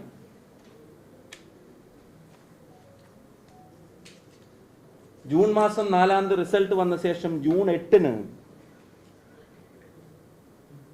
ബാബു എന്ന് പറയുന്ന കോൺഗ്രസ് പ്രവർത്തകന്റെ വീട്ടിൽ ഒരു ബോംബ് എറിഞ്ഞു. മണിയൂർ വിഷ്ണു എന്ന് പറയുന്ന ഒരു യൂത്ത് കോൺഗ്രസ് പ്രവർത്തകൻ, അവന്റെ അച്ഛൻ ബാബു എന്ന് പറയുന്ന കോൺഗ്രസ് പ്രവർത്തകന്റെ വീട്ടിൽ ഒരു ബോംബ് എറിഞ്ഞു. 8-ാം തീയതി പുലർച്ചെയാണ് ബോംബ് എറിയുന്നത്. 8-ാം തീയതി രാത്രി തന്നെ പോലീസ് FIR ഇട്ടു. 8-ാം തീയതി വൈകിട്ട് തന്നെ പോലീസ് FIR ഇട്ടു. വീട്ടിലേക്ക്, കുഞ്ഞു കിടന്നുറങ്ങുന്ന വീട്ടിലേക്ക് ബോംബ് എറിഞ്ഞിട്ട് സബ്സ്റ്റൻസും എവിഡൻസും മുഴുവൻ കാര്യങ്ങളും ഉണ്ടായിട്ട് പോലീസ് FIR ഇട്ടു. ഇന്നേ വരെ 1 കൊല്ലവും മാസങ്ങളുമായി ഈ പോലീസ് ഒരാളെ പോലും, ഒരു വീടിനകത്തേക്ക് ബോംബ് എറിഞ്ഞിട്ട് ഒരാളെ പോലും ഈ പോലീസ് ഇതുവരെ അറസ്റ്റ് ചെയ്തിട്ടില്ല. ആ കേസിൽ പോലും അന്നത്തെ ദിവസം തന്നെ FIR ഇട്ടത്. വേണോട്ട RMP പ്രവർത്തകനായ കക്കട്ടിലെ പൊക്കേട്ടിന്റെ വീട്ടിലേക്ക് അതിന്റെ ശേഷം ബോംബെറിഞ്ഞു. അവരുടെ വീടിന്റെ ചില്ല് തകർന്ന് ഇത് അകത്തേക്ക് ചെന്നു. ഉള്ളിൽ വലിയ സ്ഫോടനം ഉണ്ടായി. ചെറിയ കുഞ്ഞ് ഉറങ്ങിക്കിടക്കുന്ന അവരുൾപ്പെടെയുള്ള ആളുകൾ, ചെറിയ കുഞ്ഞുങ്ങളൊക്കെ ഓടി കട്ടിലിന്റെ അടിയിലൊക്കെ ഒളിക്കുന്ന തരത്തിൽ ഭീകരാന്തരീക്ഷം സൃഷ്ടിച്ച് കുട്ടികൾ താമസിക്കുന്ന വീടിനകത്തേക്ക് ബോംബെറിഞ്ഞു. അന്ന് തന്നെ പോലീസ് FIR ഇട്ടു. രാത്രി 2:42. വിവരം ലഭിച്ചത് 1:55. FIR ഇട്ടത് 2:42. FIRലുണ്ട്. ഇതുവരെ ഒരാളെ പോലീസ് അറസ്റ്റ് ചെയ്തിട്ടില്ല ഇവിടെ. ആ പോലീസാണ് 10-ാം തീയതി ബോംബെറിഞ്ഞു എന്ന് പറഞ്ഞിട്ട് 13-ാം തീയതി ഒരു FIR ഉണ്ടാക്കിയിട്ട് ആ കഥക്കനുസരിച്ചിട്ട് ഞങ്ങളെയൊക്കെ അതിനകത്ത് പ്രതി ചേർക്കാൻ ആഗ്രഹിച്ച് 5-8 പേരെ ഇപ്പോൾ റിമാൻഡിൽ തള്ളിയിട്ടുള്ളത് കള്ള കേസ് ഉണ്ടാക്കിയിട്ട്. അപ്പൊ ഈ കാര്യത്തിൽ നിരവധി പരാതികൾ ഞങ്ങൾ കൊടുത്തതാണ്, സമരങ്ങൾ ഞങ്ങൾ നടത്തിയതാണ്, IG യെ കണ്ടതാണ്. എന്ത് ബോംബ് കേസിൽ പോലീസ് ആരെയും അറസ്റ്റ് രേഖപ്പെടുത്താതിരുന്നത്? അപ്പൊ പോലീസിന്റെ പണിയെടുക്കണം, അല്ലാതെ CPM-ന്റെ പോഷക സംഘടനയുടെ പണി പോലീസ് എടുത്താൽ അത് പേടിച്ചിട്ട് ഞങ്ങൾ വീട്ടിലിരിക്കുമെന്ന് ആരെങ്കിലും കരുതുന്നുണ്ടെങ്കിൽ അതിന് തയ്യാറല്ല എന്ന് വിനയത്തോടെ അറിയിക്കാൻ ആഗ്രഹിക്കുന്നു. കേരളീയ പൊതുസമൂഹത്തിന്റെ മുമ്പിൽ ഞങ്ങൾ ഒരു കാര്യം പറയാൻ ആഗ്രഹിക്കുന്നു. ഇത്രയും നാടകങ്ങൾ ഇതിന്റെ പിന്നിൽ നടത്തുന്ന ആളുകൾ, നിങ്ങളുടെ ശ്രദ്ധയെ ഇവർ നടത്തുന്ന കൊള്ളയിൽ നിന്ന് തിരിക്കാനുള്ള ശ്രമമാണ് നടത്തുന്നത്. അതിൽ ഏറ്റവും പ്രധാനപ്പെട്ടത് ശബരിമല തട്ടിപ്പ് തന്നെയാണ്. അത് നിങ്ങളുടെ ശ്രദ്ധയിൽ നിന്ന് പോകരുത്. CPM പ്രവർത്തകരോട് ഞാനൊരു കാര്യം പറയാൻ ആഗ്രഹിക്കുന്നു, വടകരയിലെ ജനങ്ങളോട് കാര്യം പറയാൻ ആഗ്രഹിക്കുന്നു. ഞങ്ങളൊരാളും വടകരയിലെ ജനങ്ങളുടെ സമാധാന ജീവിതത്തെ ഒരു തരത്തിലും ബാധിക്കുന്ന ഒരു ഇടപെടലും നടത്താൻ ആഗ്രഹിച്ചിട്ടുള്ളവരല്ല, ആഗ്രഹിക്കുന്നവരല്ല, നാളെ ആഗ്രഹിക്കുകയുമില്ല, അങ്ങനെ ചെയ്യേയില്ല. നിങ്ങളെ ഉൾപ്പെടെ തെറ്റിദ്ധരിപ്പിച്ച് അവരുടെ പ്രവർത്തകരെ പോലും തെറ്റിദ്ധരിപ്പിക്കുന്ന പ്രചരണങ്ങൾക്ക് നേതൃത്വം നൽകുന്ന പോലീസിന്റെ യഥാർത്ഥ മുഖം നിങ്ങളും തിരിച്ചറിയണം. ആരാണ് നാടിന്റെ സമാധാനത്തെ കെടുത്തുന്നത് നിങ്ങളും തിരിച്ചറിയണം. അവർക്കെതിരെ പ്രതികരിക്കാൻ നിങ്ങൾ തയ്യാറാവണം. ബഹുമാനപ്പെട്ട മാധ്യമ പ്രവർത്തകരോട് ഈ ഇൻസിഡൻസിന്റെ സത്യാവസ്ഥ പല ഘട്ടങ്ങളിലായി പുറത്തു കൊണ്ടുവന്നവരിൽ നിങ്ങളുമുണ്ട്. നിങ്ങൾ നടത്തിയ സത്യസന്ധമായ മാധ്യമ പ്രവർത്തനത്തെ ഇതുപോലൊരു ചെറുപ്പക്കാരനെ ആക്കുന്ന ക്രൂരതയെ, പോലീസ് ക്രൂരതയെ, അതിന്റെ പേരിൽ ഒരു നടപടി എടുക്കാത്ത പൊളിറ്റിക്കൽ പ്രൊട്ടക്ഷനെ, അതിനെ ആ നിലക്ക് തുടരാൻ ഞങ്ങൾ അനുവദിക്കില്ല. ശക്തമായ രാഷ്ട്രീയം, നിയമപരമായ പോരാട്ടം ഞങ്ങളുടെ ഭാഗത്തുണ്ടാകും. പാർലമെന്റിന്റെ പ്രിവിലേജ് കമ്മിറ്റിക്ക് ഈ എവിഡൻസ് ഉൾപ്പെടെയുള്ള കാര്യങ്ങൾ ഞങ്ങൾ കൈമാറാൻ പോവുകയാണ്. അതവിടെ മൂവ് ചെയ്യുമ്പോൾ അതിനൊരു കൗണ്ടർ സ്റ്റോറി ഉണ്ടാക്കാൻ വേണ്ടിയിട്ടാണ് ഇവരുണ്ടാക്കിയ ബോംബ് ഉൾപ്പെടെയുള്ള കള്ളക്കേസുകൾ എസ്റ്റാബ്ലിഷ് ചെയ്യാവുന്ന തെളിവുകളും ഞങ്ങൾ കൈമാറാൻ പോവുകയാണ്. ബോംബിന്റെ വിഷ്വൽ കഴിഞ്ഞ ദിവസം DCC പ്രസിഡന്റ് നിങ്ങൾ വിളിച്ചു ചേർത്ത പത്രസമ്മേളനത്തിൽ അത് പുറത്തു വിട്ടതുമാണ്. ഇത്രയും കാര്യങ്ങളാണ് ഇപ്പൊ പറയാൻ ആഗ്രഹിക്കുന്നത്. ശേഷിക്കുന്ന കുറച്ചും കൂടെ കാര്യങ്ങൾ ഞങ്ങളുടെ പക്കലുണ്ട്. അത് അടുത്ത ദിവസങ്ങളിൽ തീർച്ചയായിട്ടും നിങ്ങളെ കണ്ട് മാധ്യമങ്ങളിലൂടെ കേരളത്തിലെ ജനങ്ങളെ അറിയിക്കും. പിന്തുണയുമായി വന്ന കേരളത്തിലെ മുഴുവൻ ജനങ്ങളോട് ഈ കള്ളപ്രചരണങ്ങൾക്കിടയിലും യാഥാർത്ഥ്യങ്ങളെ തിരിച്ചറിഞ്ഞ് പിന്തുണയ്ക്കുകയും ആരോഗ്യസ്ഥിതിയെ സംബന്ധിച്ചൊക്കെ അന്വേഷിക്കുകയൊക്കെ ചെയ്ത കേരളത്തിലെ ബഹുമാന്യരായ മുഴുവൻ ജനാധിപത്യ വിശ്വാസികൾക്കും വടകരയിൽ ഏറ്റവും പ്രിയപ്പെട്ട ജനങ്ങൾക്കും UDF-ന്റെ ഊർജ്ജസ്വലരായിട്ടുള്ള സഹപ്രവർത്തകർക്കും ബഹുമാനപ്പെട്ട മാധ്യമ പ്രവർത്തകർക്കും ഞാൻ നന്ദി അറിയിക്കാൻ ആഗ്രഹിക്കുന്നു.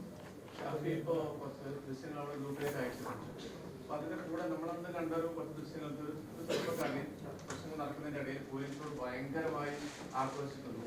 ആക്രോശിനകത്ത് ഇതൊരു ആസൂത്രണം, അങ്ങനെ ഒരു പ്ലാൻ ചെയ്തിട്ടാണോ ഒരു സംശയം തന്നെ വരാൻ കാരണം. അങ്ങനെ ആക്രോശിക്കുന്ന പയ്യൻ യൂത്ത് പ്രവർത്തനം തോന്നുന്നു. അദ്ദേഹം പേരമ്പലക്കാരനല്ല, അത് അതിന്റെ വിവരങ്ങൾ അന്വേഷിക്കുന്ന കുറച്ചുകൂടി ദൂരത്തിന് പോകുമ്പോൾ ആളാണ്. അത് വളരെ പെട്ടെന്ന് ഒരു പേരാമ്പലക്കാരുടെ സംഘത്തിന് ദൂരത്തൊക്കെ ആൾക്കാർ വരുന്നു. അതിനുശേഷം ആ ദൃശ്യങ്ങൾ കയ്യിലേക്ക് സാധനം വരുന്നു, അത് പിന്നീട് പൊട്ടുന്നു. അതാണ് കയ്യിലേക്ക് വരുന്ന സാധനം എന്താണെന്ന് അങ്ങനെ ലൈറ്റായിട്ട് പറഞ്ഞു പോകരുത്. അതൊരു സ്ഫോടക വസ്തു അല്ല എന്നുള്ളത് എല്ലാവർക്കും അറിയാവുന്ന കാര്യം. ആയിക്കോട്ടെ, ചോദിച്ചോളൂ.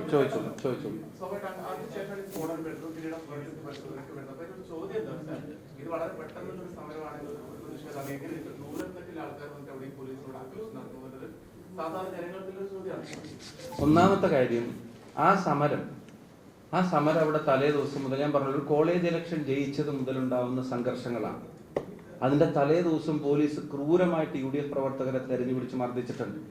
അതിന്റെ പ്രതിഷേധ പ്രകടനം അവിടുത്തെ UDF പ്രഖ്യാപിച്ചത്, ആ പ്രതിഷേധ പ്രകടനം പോലീസിന്റെ പെർമിഷനോടുകൂടെ നടത്താൻ തീരുമാനിച്ചതാണ്. അത് അപ്പോൾ ഉണ്ടായ സമരമല്ല. ആ സമരത്തിന് അങ്ങനെ ഒരു സംഘർഷ ഉദ്ദേശങ്ങളില്ല. ആ സമരത്തിന്റെ ഒരു ഘട്ടത്തിലും ഒരു സംഘർഷം നടന്നിട്ടുമില്ല. പ്രകടനത്തിന് അനുമതി കൊടുത്ത സ്ഥലത്തേക്ക് പ്രകടനം CPM നടത്താൻ അനുവദിക്കുകയും ഞങ്ങളുടെ പ്രകടനം മാത്രം വഴിയിൽ തടയുകയും ചെയ്തപ്പോഴാണ് പോലീസുമായിട്ട് അവിടെ ഒരു പ്രശ്നം ഉണ്ടായത്. ആ ഘട്ടത്തിൽ പോലും പോലീസിന് പരിക്കേൽക്കുന്ന തരത്തിൽ ആക്രോശിച്ചു എന്നൊക്കെ സമരത്തിൽ ആക്രോശിക്കുന്നതൊന്നും ഇപ്പൊ ആദ്യത്തെ കാര്യമല്ലല്ലോ, ഞാൻ കണ്ടിട്ടില്ല. പക്ഷെ ആക്രോശിച്ചു എന്ന് പറയുന്നു. ഇനി അത് മാത്രമല്ല, രണ്ടാമത്തെ കാര്യം നിങ്ങൾ പറയുമ്പോൾ ഇപ്പോഴും മനസ്സിലാക്കേണ്ട ഒരു കാര്യം, ഈ ലാത്തി ചാർജും മർദ്ദനത്തിനും എല്ലാം ശേഷമാണ് അവിടെ ടിയർ ഗ്യാസും ഗ്രനേഡും ഇതൊക്കെ അവിടെ ഉണ്ടായത്. അതിന്റെ മുമ്പ് അവിടെ ഒരു പൊട്ടിത്തെറിയും നടന്നിട്ടില്ല, അവിടെ ഒന്നും നടന്നിട്ടില്ല. ഇനി അതൊക്കെ പോട്ടെ, ഞാൻ പറയുന്നത് നിങ്ങൾ കണക്കിലാക്കണ്ട. അവിടുത്തെ റൂറൽ SP പറയുന്നതിന്റെ വിഷ്വൽ നമ്മൾ കണ്ടതാണല്ലോ. ബോധപൂർവം പോലീസിലെ ചില ആളുകൾ കുഴപ്പമുണ്ടാക്കാൻ ശ്രമിച്ചു എന്ന് വടകര റൂറൽ SP പറയുന്ന സ്റ്റേറ്റ്മെന്റിനേക്കാൾ കൂടുതൽ പോലീസാണ് അവിടെ പ്രകോപനം ഉണ്ടാക്കിയതെന്ന് പറയാൻ വേറെ എന്ത് തെളിവാ വേണ്ടത്? You have seen the visual. അപ്പൊ അതിനെ മറിച്ച് പിന്നെ എല്ലാ ചോദ്യങ്ങളും അതിനെ ഡയലൂട്ട് ചെയ്യാനുള്ള ശ്രമങ്ങളാണ്. ഞങ്ങൾ പറയുമ്പോൾ അത് പൊളിറ്റിക്കലാണെന്ന് നിങ്ങൾക്ക് പറയാം. പക്ഷെ വടകര റൂറൽ SP ആണ് പറയുന്നത് ഞങ്ങൾ അവിടെ അവിടെ അങ്ങനെ ഒരു ലാത്തി ചാർജ് ചെയ്യേണ്ട സീനേ ഉണ്ടായിട്ടില്ല, ലാത്തി ചാർജ് ചെയ്യാനുള്ള നിർദ്ദേശമില്ല, ഓർഡർ ഇല്ല, ലാത്തി ചാർജ് നടന്നിട്ടില്ല, വാണിംഗ് കൊടുത്തിട്ടില്ല, സൈറൻ കൊടുത്തിട്ടില്ല. പക്ഷെ പോലീസിലെ ചില ആളുകൾ ബോധപൂർവം കുഴപ്പമുണ്ടാക്കാൻ ശ്രമിച്ചു, അടിച്ചു എന്ന് വടകര റൂറൽ SP പറയുന്നത്. സമരം നടക്കുന്നത് രാവിലെ അവിടുത്തെ പേരാമ്പ്ര പഞ്ചായത്ത് പ്രസിഡന്റ് പ്രമോദിനാക്ക് വിളിച്ചൊരു അപ്പൊ അവിടുത്തെ പിന്നെ രാജേട്ടൻ ജില്ലാ കോൺഗ്രസ് കമ്മിറ്റിയുടെ ജനറൽ സെക്രട്ടറി ഉൾപ്പെടെയുള്ള ആളുകൾക്ക് 2 തവണ ക്രൂരമർദ്ദനം ഏറ്റുവാങ്ങേണ്ടി വന്നു. അന്നത്തെ രാവിലത്തെയും തലേ ദിവസത്തെയും ഇൻസിഡൻസ് ഇതൊക്കെ ഉണ്ട്. ഞാൻ പറയുന്ന അതൊക്കെ എസ്കലേറ്റ് ചെയ്യാതിരിക്കാനുള്ള ശ്രമമാണ് ആ സമരരംഗത്ത് ചെന്നപ്പം നടത്തിയത്. ഈ മർദ്ദനം ഏറ്റതിന്റെ ശേഷം പോലും നടത്തിയതിന്റെ വീഡിയോ വിഷ്വൽ ഉൾപ്പെടെയുള്ള കാര്യങ്ങൾ നിങ്ങൾക്ക് അയച്ചു തരാം. ഇനി നിങ്ങൾ ആലോചിച്ച് നോക്കുക, ഈ സംഘർഷം ഉണ്ടായിട്ട് ഈ മർദ്ദനം ഏറ്റിട്ട് അതിന്റെ ശേഷവും കയ്യിൽ വിട്ടുപോകുന്ന തരത്തിലുള്ള ഒരു പ്രതികരണവും നടത്താൻ ഒരു UDF പ്രവർത്തകനെ ഞങ്ങൾ അനുവദിച്ചിട്ടില്ല. ഇപ്പൊ ഞങ്ങളുടെ ഉദ്ദേശം അതിന്റെ എസ്കലേഷൻ ആയിരുന്നെങ്കിൽ ഇങ്ങനെയൊക്കെ സംഭവിച്ചാൽ അങ്ങനെയല്ലല്ലോ പിന്നെ പെരുമാറുക.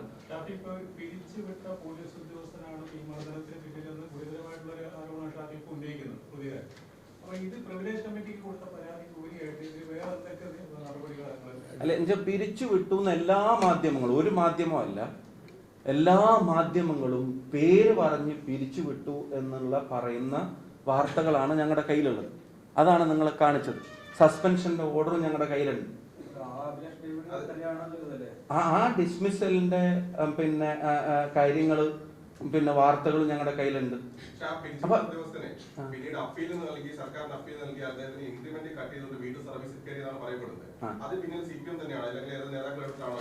അല്ല, അപ്പൊ ഞാൻ ചോദിക്കുന്നത് പിരിച്ചുവിട്ടതിന്റെ ഡീറ്റെയിൽ വിവരാവകാശ പ്രകാരം ചോദിക്കുമ്പോ അങ്ങനെ ഒരു ഡീറ്റെയിൽ പോലീസ് ഹെഡ്ക്വാർട്ടേഴ്സിൽ ഇല്ല എന്നുള്ള മറുപടി ആയിട്ടാണ് കൊടുക്കുന്നത്. ഇന്നലെ വന്ന വിവരാവകാശം ഈ ഇൻസിഡന്റുമായിട്ട് ബന്ധപ്പെട്ടിട്ടേ ഇല്ല. ഇതാണ് ഇവരുടെ പിരിച്ചുവിടലെങ്കിൽ ശുദ്ധികലശം നടത്തി ഇതുപോലെ ഒരു പോലീസ് കാലത്തും ചെയ്തിട്ടില്ല. പോലീസിലെ ക്രിമിനലുകളുടെ മുഴുവൻ അടിച്ചൊതുക്കുന്നു, ഇല്ലാതാക്കുന്നു. എന്നിട്ട് സഭയിൽ അത് അവകാശവാദമായിട്ട് ഉന്നയിച്ചു. അന്ന് രമേശ് ചെന്നിത്തല അന്ന് ചോദ്യങ്ങൾ ചോദിച്ചു. അന്നൊക്കെ വലിയ ക്ലെയിം വെച്ച ആളുകൾ ഇവരെ ഇത്തരം കാര്യങ്ങൾക്ക് ഉപയോഗിക്കാൻ വേണ്ടി റീഇൻസ്റ്റേറ്റ് ചെയ്യുന്നതിന്റെ പിന്നിൽ ഇപ്പം പോലീസും ഗവൺമെന്റും അറിയാതെ ഒരു ഇത്തരത്തിലുള്ള ആളുകളെ റീഇൻസ്റ്റേറ്റ് ചെയ്യാൻ പറ്റില്ലല്ലോ.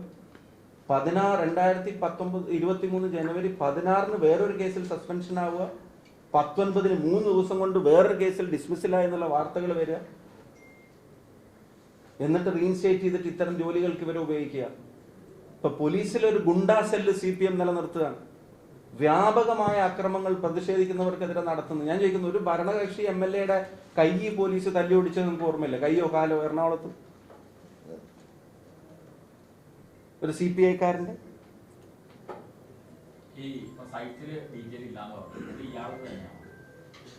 ഇപ്പം വടകര കൺട്രോൾ റൂമിന്റെ CI FIR-ൽ പറയുന്നു ഇയാളുടെ സാന്നിധ്യം അവിടെയുണ്ട്.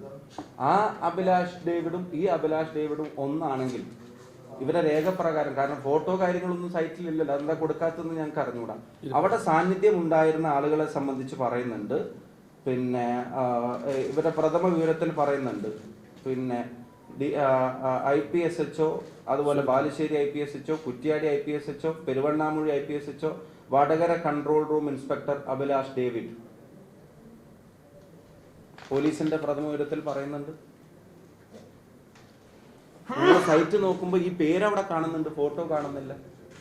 അന്നത്തെ വാർത്തയിൽ ലൈംഗിക പീഡന കേസ് പ്രതിയുടെ കയ്യിൽ നിന്ന് കൈക്കൂലി വാങ്ങി കേസ് അട്ടിമറിച്ചു എന്നുള്ളതാണല്ലോ ആ ഒരു ആക്ഷേപം. എത്രയും ഗുരുതരമായ ഒരു ആക്ഷേപത്തിൽ പുറത്തു പോയിട്ട് വന്നൊരു ഉദ്യോഗസ്ഥനെ ആ രീതിയിൽ തിരിച്ചെടുത്തതിൽ യാതൊരു ഇല്ല എന്നുള്ളതാണ്. അല്ല, തിരിച്ചെടുത്തതിന്റെ പിന്നിൽ പൊളിറ്റിക്കൽ മോട്ടീവാണ്. ഞാൻ പറഞ്ഞല്ലോ ബാക്ക്ഗ്രൗണ്ട്. പാർട്ടി ഓഫീസിൽ കിടന്നുറങ്ങി വളർന്ന ഒരാളെന്നുള്ള നിലക്ക് അവിടെ പലരും പറഞ്ഞു വെക്കും. ഇതുമായിട്ട് അന്വേഷിക്കുമ്പോൾ അതിന്റെ സ്ഥിരീകരണം തരേണ്ടത് പോലീസാണ്. പക്ഷെ അപ്പൊ അവരെ തിരിച്ചെടുക്കുമ്പോൾ സ്വാഭാവികമായി സംഭവിക്കുന്ന ഒന്നല്ലല്ലോ. ഒന്ന് സസ്പെൻഷൻ തിരിച്ചെടുക്കല്, ഒന്ന് രണ്ട് പിരിച്ചു വിട്ടു എന്ന് പുറത്ത് വാർത്ത കൊടുത്തിട്ട്, ഒന്നല്ലെങ്കിൽ പിരിച്ചു വിട്ടു എന്നുള്ള വാർത്ത തെറ്റിദ്ധരിപ്പിക്കുന്ന തരത്തിൽ മാധ്യമങ്ങൾക്ക് കൊടുത്താണ് യഥാർത്ഥത്തിൽ പിരിച്ചു വിട്ടിട്ടുണ്ടായിരുന്നില്ല. അത് വേറെ ഒരു അവകാശവാദമായിരുന്നു. അതല്ലെങ്കിൽ പിരിച്ചു വിട്ടിട്ട് രഹസ്യമാക്കി വെച്ച് തിരിച്ചെടുക്കുന്ന റീഇൻസ്റ്റേറ്റ് ചെയ്യുന്നത് രഹസ്യമാക്കി വെക്കുക. വിവരാവകാശ പ്രകാരം അതിന്റെ ഡീറ്റെയിൽ ചോദിക്കുമ്പോൾ ഇന്നലത്തെ വിവരാവകാശ രേഖ പ്രകാരം ഇന്നലെ ആ ഡീറ്റെയിലിനകത്ത് പറയുന്നു അങ്ങനെ ഒരു വിവരം പോലീസ് ഹെഡ്ക്വാർട്ടേഴ്സിൽ ഇല്ല എന്ന് ഇവിടെ ഇതിൽ പറയാണ്. ഇതും ഗ്രൂപ്പിൽ കൊടുത്തിട്ടുണ്ട്. ഈ ഒരു വാചകം കേട്ടോളൂ. പിന്നെ അച്ചടക്ക നടപടിയുടെ ഭാഗമായി സർവീസിൽ നിന്നും പിരിച്ചുവിട്ട പോലീസ് ഉദ്യോഗസ്ഥരുടെ വിവരങ്ങൾ ഈ കാര്യാലയത്തിൽ ഒരു പ്രത്യേക രേഖയായി ക്രോഡീകരിച്ച് സൂക്ഷിച്ചിട്ടില്ല. PHQന്റെ വിവരാവകാശ മറുപടിയാണ്. നിങ്ങളുടെ അഭിപ്രായം എന്താ? അത് വേണ്ടതാണോ? ക്രിമിനൽ നടപടികളുടെ പേരിൽ പോലീസിൽ നിന്ന് പിരിച്ചുവിട്ട പോലീസുകാരുടെ രേഖ ക്രോഡീകരിച്ചിട്ട് അവർ സൂക്ഷിക്കേണ്ടതാണോ അല്ലയോ? അവര് വിവരാവകാശം ചോദിച്ചതിന് കൊടുത്ത മറുപടി അതാണ്. ഇനി ഒന്നാമത്തെ കാര്യം, ഇനി ഇത് ഈ കക്ഷിയുടെ പിന്നെ ഡീറ്റെയിൽ ഇതിപ്പോ കാസർകോട്ട് പിരിച്ചുവിട്ടതോ പിന്നെ കണ്ണൂര് പിരിച്ചുവിട്ടതോ ഒന്നുമല്ല, തിരുവനന്തപുരത്ത് തന്നെ പിരിച്ചുവിട്ടത്. അവിടുത്തെ കമ്മീഷണർ തന്നെ അറിയിച്ചു എന്നാണ് മാധ്യമങ്ങളെ വാർത്ത. അല്ലാതെ ഒരു അഭിലാഷ് ഡേവിഡ് ഇപ്പൊ നമ്മുടെ മുമ്പിൽ വെളിവായി എന്നുള്ളതേ ഉള്ളൂ. ബാക്കിയുള്ള ഇവന്മാരെ ഏത് തരത്തിലാണ് ഇവർ പിന്നെ നിയോഗിച്ചിരിക്കുന്നത്, എന്ത് കാര്യം അവർ ചെയ്തുകൊണ്ടിരിക്കുന്നത് എന്നുള്ളതിന്റെ വിവരങ്ങൾ ലഭ്യമല്ല. അല്ലെങ്കിൽ ഇപ്പൊ ഇതെങ്ങനെ വരിക? അല്ലെങ്കിൽ പിന്നെ നിങ്ങൾ എല്ലാവരും കൊടുത്ത വാർത്തകൾ തെറ്റാവണം, അല്ലെങ്കിൽ നിങ്ങൾക്ക് തന്ന ഫീഡിങ് തെറ്റായിരിക്കണം. ഇപ്പൊ കൂടെ പുറത്താക്കിയ ആളുകളുടെ ഡീറ്റെയിൽസ് ഉണ്ട്. കൂടെ പുറത്താക്കിയ ആളുകളുടെ ഇയാളുടെ ആ ഉത്തരവും കാണുന്നില്ല. പിരിച്ചുവിട്ടു എന്ന് പോലീസ് പ്രഖ്യാപിക്കുന്നതും വാർത്തകൾ വരുന്നതിലും ഇദ്ദേഹത്തിന്റെയും പേരുണ്ട്. പക്ഷെ പിരിച്ചു വിട്ടതിന്റെ റെക്കോർഡ് ഇദ്ദേഹത്തിന്റെ നോക്കിയാ അത് കാണുന്നു. രണ്ട് സസ്പെൻഷൻ കഴിഞ്ഞ് തിരിച്ചെടുത്തതിന്റെ ഒക്കെ ഉണ്ട്. രണ്ട് നമുക്ക് എങ്ങനെ അറിയാം? ഇപ്പൊ ഇതിൽ കാണുന്ന ഈ ആൾ അന്വേഷിക്കുമ്പോൾ അയാൾ ഇപ്പോഴും പുറത്താണ്. ഇതിനോടൊപ്പം പിരിച്ചു വിട്ടു എന്ന് വാർത്ത വന്ന ആൾ ഇപ്പോഴും പുറത്താണ്. അപ്പൊ ഇദ്ദേഹം മാത്രം എങ്ങനെ തിരിച്ചു കയറി, അതോ ഇദ്ദേഹത്തെ പിരിച്ചു വിട്ടു എന്നുള്ളത് വെറുതെ ഒരു കണ്ണിൽ പൊടിയിടൽ മാത്രമായിരുന്നു എന്നുള്ളതൊക്കെ പോലീസാണ് വ്യക്തമാക്കേണ്ടത്.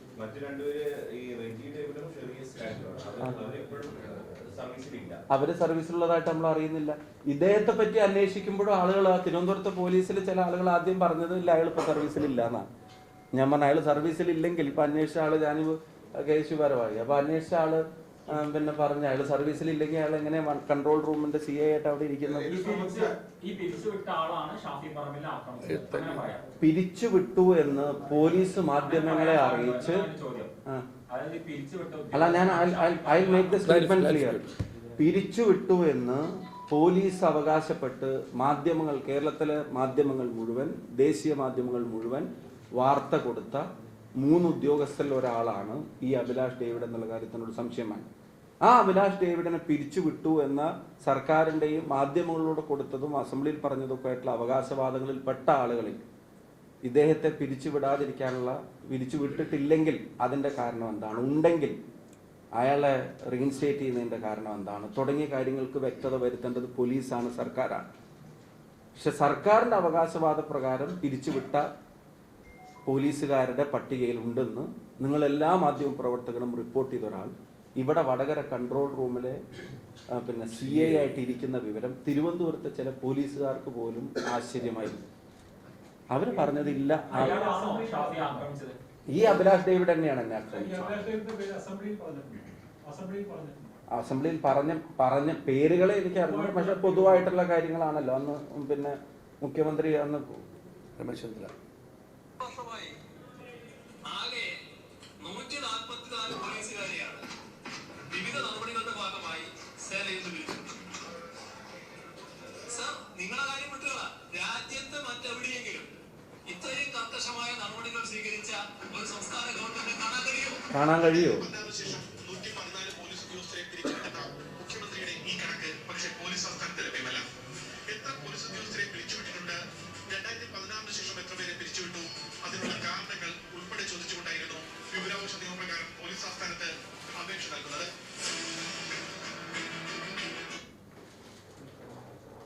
ഞങ്ങളൊരു കാര്യം, ഞങ്ങൾ ആരും ഈ ഭരണവിലാസം യുവജന സംഘടനകളുടെ സർട്ടിഫിക്കറ്റിന് വേണ്ടിയോ അല്ലെങ്കിൽ ഈ ഗുണ്ടാ നേതാക്കന്മാരുടെ സിമ്പതിക്ക് വേണ്ടിയോ പൊതുപ്രവർത്തനം നടത്തുന്നവരല്ല. ഞങ്ങൾ ജനങ്ങളുടെ പിന്തുണയ്ക്ക് വേണ്ടി പൊതുപ്രവർത്തനം നടത്തുന്നവരാണ്. ആ പിന്തുണ ഞങ്ങൾ ഉന്നയിക്കുന്ന വിഷയങ്ങൾക്കുണ്ടെന്നുള്ള തിരിച്ചറിവ് തന്നെയാണ് ഈ അക്രമങ്ങൾക്ക്, പ്രകോപനങ്ങളില്ലാത്ത ഈ അക്രമങ്ങൾക്ക് കാരണമെന്ന് നിങ്ങൾ തിരിച്ചറിയുന്നുണ്ട്. അതുകൊണ്ട് ജനപക്ഷത്ത് ഉറച്ചു ഞങ്ങൾ നിൽക്കും. ശബരിമല ഉൾപ്പെടെയുള്ള വിഷയങ്ങളിൽ പ്രതികരണങ്ങളും പ്രതിഷേധങ്ങളുമായി ഞങ്ങൾ ഇനിയും മുന്നോട്ട് പോകും. അധികാര തുടർച്ച എന്തിനു വേണ്ടിയാണ് ഇവർ ഉപയോഗിച്ചത് എന്ന് സമാധാനം ആഗ്രഹിക്കുന്ന മലയാളികൾ ഓരോരുത്തരും കൃത്യമായി ചിന്തിക്കേണ്ട ചില വിവരങ്ങളാണ് ഇപ്പോൾ പുറത്തു വന്നിട്ടുള്ളത്. അത് ചിന്തിച്ച് തീരുമാനങ്ങൾ എടുക്കേണ്ട സമയമാണ്. അതനുസരിച്ച് തീരുമാനമെടുക്കാൻ പ്രബുദ്ധരായ മലയാളി സമൂഹത്തിന് കഴിയുമെന്ന് ഞങ്ങൾ ഉറച്ചു വിശ്വസിക്കുന്നു.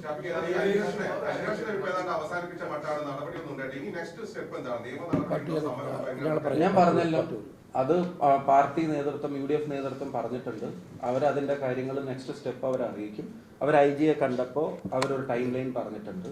ഞാൻ പറഞ്ഞ അന്ന് പോലീസ് ഒന്ന് വന്നു, അപ്പോൾ ഡോക്ടറും കാര്യങ്ങളും ഉണ്ടായിരുന്നു.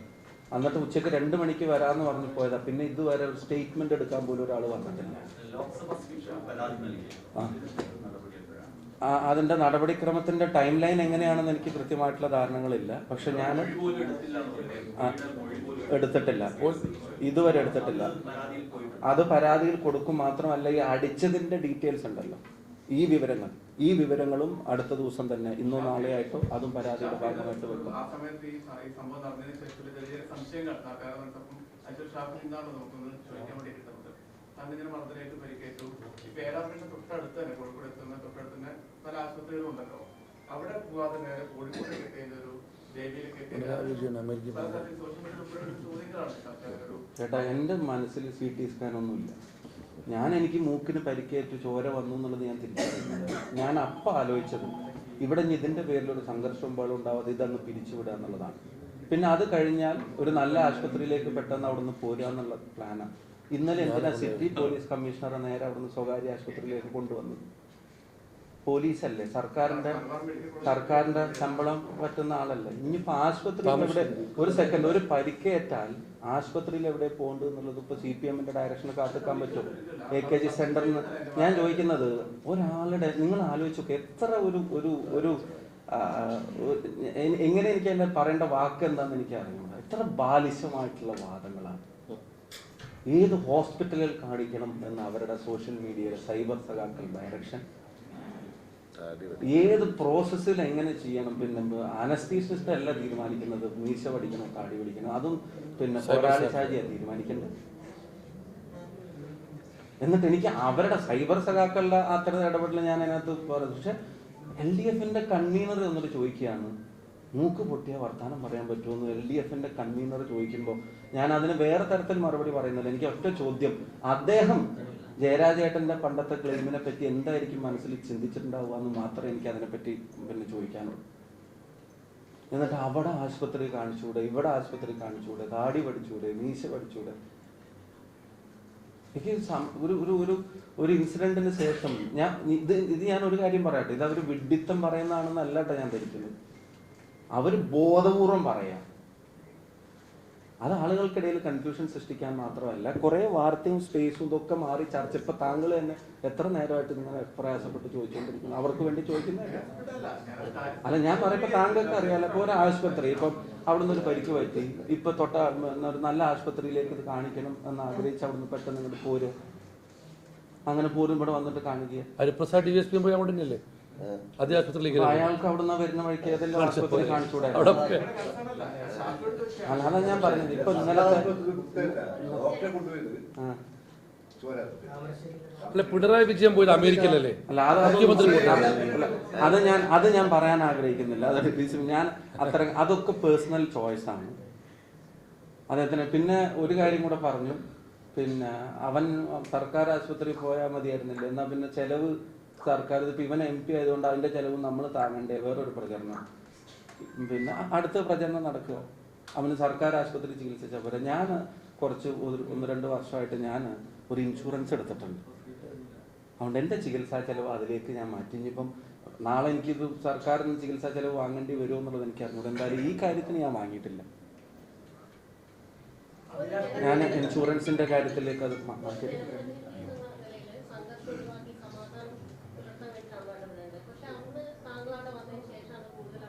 അത് കാണിച്ചു ലേറ്റായിട്ട് വന്ന നിങ്ങൾ വരാൻ ഇച്ചിരി വൈകി. ഞാൻ അവിടെ ചെന്നപ്പോൾ പറഞ്ഞതും അതിന്റെ വിഷ്വൽ ഉൾപ്പെടെ ആളുകളോട് കാണിച്ചു. ഇനി ഒരു കാര്യം ആലോചിക്കുക, ഇത്രയും വലിയ സംഘർഷവും പരിക്കുകയേറ്റു, എന്നിട്ടും അവിടെ ഇന്നലെയൊക്കെ നടന്ന പോലത്തെ എന്തെങ്കിലും ഒരു ഇൻസിഡന്റ് നടന്നോ? അതെന്താ നടക്കാത്തത്? അത് നടക്കാത്തതിന്റെ കാരണം ഞാൻ അവിടെ നിന്ന് പറയുന്നത്, നിങ്ങൾ അതിന്റെ വിഷ്വൽ ഉൾപ്പെടെ കേട്ടല്ലോ, ഞാൻ അവിടെ നിന്ന് പറയുന്നത് നിങ്ങളിത് പിരിഞ്ഞു പോകണം, ഇവിടെ പ്രശ്നങ്ങൾ ഉണ്ടാക്കരുത്, ഇതിന്റെ പിന്നിൽ അജണ്ട വേറെയാണ്, ഇത് ശബരിമല കേസ് അട്ടിമറിക്കാനുള്ള ശ്രമമാണ്, അതുകൊണ്ട് അതിന് നമ്മൾ പൊളിറ്റിക്കലി ലീഗലി നമ്മൾ നേരിടും. നിങ്ങളിപ്പോൾ ഇവിടെ നിന്ന് അവസാനിപ്പിക്കുന്നത് ഒരാൾക്കൂട്ടമല്ല, ഇത് UDF-ന്റെ പ്രവർത്തകരാണെങ്കിൽ ഇതിനൊരു നേതൃത്വമുണ്ട്, ആ നേതൃത്വം പറയുന്നത് അനുസരിക്കണം എന്ന് പറഞ്ഞ് ഈ ഇൻസിഡന്റ് ഉണ്ടായ ശേഷവും ഒരു പോലീസുകാരന് പോലും പരിക്കേൽക്കാതെ അവിടെയുള്ള 100 കണക്കിന് പ്രവർത്തകരെ പിരിച്ചുവിട്ടിട്ടാണ് ഞങ്ങൾ അവിടെ നിന്ന് പോരുന്നത്. അപ്പം ഞങ്ങളുടെ ഉദ്ദേശം വയലൻസിന്റെ എസ്കലേഷൻ ആയിരുന്നെങ്കിൽ ഞങ്ങൾക്കത് ചെയ്യേണ്ട കാര്യമില്ല. MP-ക്ക് പരിക്കേറ്റു, പ്രവർത്തകന്റെ കണ്ണേറി, പ്രതികരിക്കാൻ ആഹ്വാനം കൊടുത്തിട്ട് പലരും ചെയ്യുന്ന പോലെ മാറി നിന്നാൽ മതി. പക്ഷെ പിരിച്ചുവിടുന്നവരെ ഞങ്ങൾ മാറി നിൽക്കില്ല. 1, 2 ഞാൻ ചെന്നിട്ടാണ് അവിടെ മുഴുവൻ സംഘർഷം ഉണ്ടായെന്നാണ് ചില നേരത്തെ പറഞ്ഞ ചില നേതാക്കന്മാരുടെ പിന്നെ തിരക്കഥ. അതിൻ്റെ തലേ ദിവസം ഉണ്ടായ സംഘർഷങ്ങൾ താങ്കൾക്ക് പേരാമ്പ്രയിലെ പത്രപ്രവർത്തകർ നിങ്ങൾക്ക് ചോദിച്ചാൽ അറിയാവുന്നതാണല്ലോ. ഞാൻ അവിടെ ചെന്നിട്ടാണോ? അവിടെ പോലീസിൻ്റെ 5-6 റൗണ്ട് പിന്നെ ഇഞ്ചോടിഞ്ച് പേരാമ്പ്രയിൽ സംഘർഷം ഞാൻ അവിടെ ചെല്ലുന്നതിൻ്റെ തലേ ദിവസം ഉണ്ടായ ഇൻസിഡൻറ്റ് തൊട്ടടുത്ത ദിവസം വാർത്തയായിട്ട് റിപ്പോർട്ട് ചെയ്ത ഞങ്ങൾ ആരെങ്കിലും അവിടെ ചെന്നിട്ടാണ്? ഞാൻ അവിടെ ചെന്ന ശേഷം വയലൻസ് എസ്കലേറ്റ് ചെയ്തിട്ടില്ല, പോലീസാണ് ഉണ്ടാക്കിയത്. അതാണ് റൂറൽ SP പറഞ്ഞത് മാത്രം അതിന് മറുപടി. പോലീസ് ബോധപൂർവം കുഴപ്പമുണ്ടാക്കാൻ ശ്രമിച്ചു. അതിൽ കൂടുതൽ ഒരു മറുപടി ഞങ്ങൾ പറയേണ്ട കാര്യമില്ലല്ലോ. ആളില്ലേ കഴിയുന്നത്? ഞങ്ങൾ ക്യാമറ പ്രഖ്യാപിക്കും, തീർച്ചയായും പ്രഖ്യാപിക്കും. ഇപ്പോൾ കൂടുതൽ തെളിവ് പുറത്തു വന്നിരിക്കില്ലേ? ഇനി ഞങ്ങൾ കോൺക്രീറ്റ് ആയിട്ട് ആവശ്യപ്പെടും ഞങ്ങൾ ആവശ്യങ്ങൾ. അത് UDF ആലോചിച്ച് ഞങ്ങൾ നാളെ അറിയിക്കും. ഞാൻ IC-യിൽ നിന്ന് മാറി പിറ്റേ ദിവസം പിന്നെ രാത്രി വൈകി മാറി റൂമിലേക്ക് വന്ന് അവിടെ എന്തോ പ്രൊസീജിയറോ സാധനം, എനിക്ക് രാവിലെ ചെറിയൊരു ഇതിൻ്റെ പ്രയാസങ്ങളൊക്കെ ഉള്ള ഒരു സമയത്ത് പോലീസ് വന്നിട്ടുണ്ടെന്ന് പറഞ്ഞു. പോലീസ് വന്നിട്ട് പറഞ്ഞപ്പോൾ 2 മണിക്ക് കാണാം, ഇതൊന്ന് കഴിഞ്ഞാൽ 2 മണിക്ക് കാണാമെന്ന് പറഞ്ഞു. ശരി, പോയിട്ട് വരാമെന്ന് പറഞ്ഞിട്ട് പോയതാ, പിന്നെ വന്നിട്ടില്ല. ഇപ്പോൾ പോലീസിനെ എന്നെ കാണാനാണെങ്കിൽ വേണം എന്നുള്ളതാണെങ്കിൽ അതിനെന്തെല്ലാം മാർഗങ്ങൾ. ആശുപത്രി ഉണ്ടായിരുന്നു, പുറത്തുണ്ടായിരുന്നു, രാത്രി 2 മണിക്കും 3 മണിക്കൊക്കെ എത്താൻ ആൾക്കാരെ വീട്ടിലൊക്കെ കയറി ബഹളം ഉണ്ടാക്കാനൊക്കെ ഇറങ്ങിയ പോലീസിന് വേണമെങ്കിൽ ചെയ്യായിരുന്നല്ലോ. ഇവിടുത്തെ പോലീസ് കുറച്ചായിട്ട് ഞാൻ ഒരു കാര്യം സീരിയസ് ആയിട്ട് പറയാം. ഇപ്പം ഇങ്ങനത്തെ സംഘർഷങ്ങൾ മാത്രമല്ല, ഇപ്പൊ കാഫർ സ്ക്രീൻഷോട്ടിന്റെ അവസാനം ചെന്ന് നിന്നത് DYFIയുടെ ബ്ലോക്ക് പ്രസിഡന്റിലാണ്. എന്തുകൊണ്ടാണ് അതിന്റെ അന്വേഷണം അതിന്റെ അപ്പുറത്തേക്ക് പോകാത്തത്?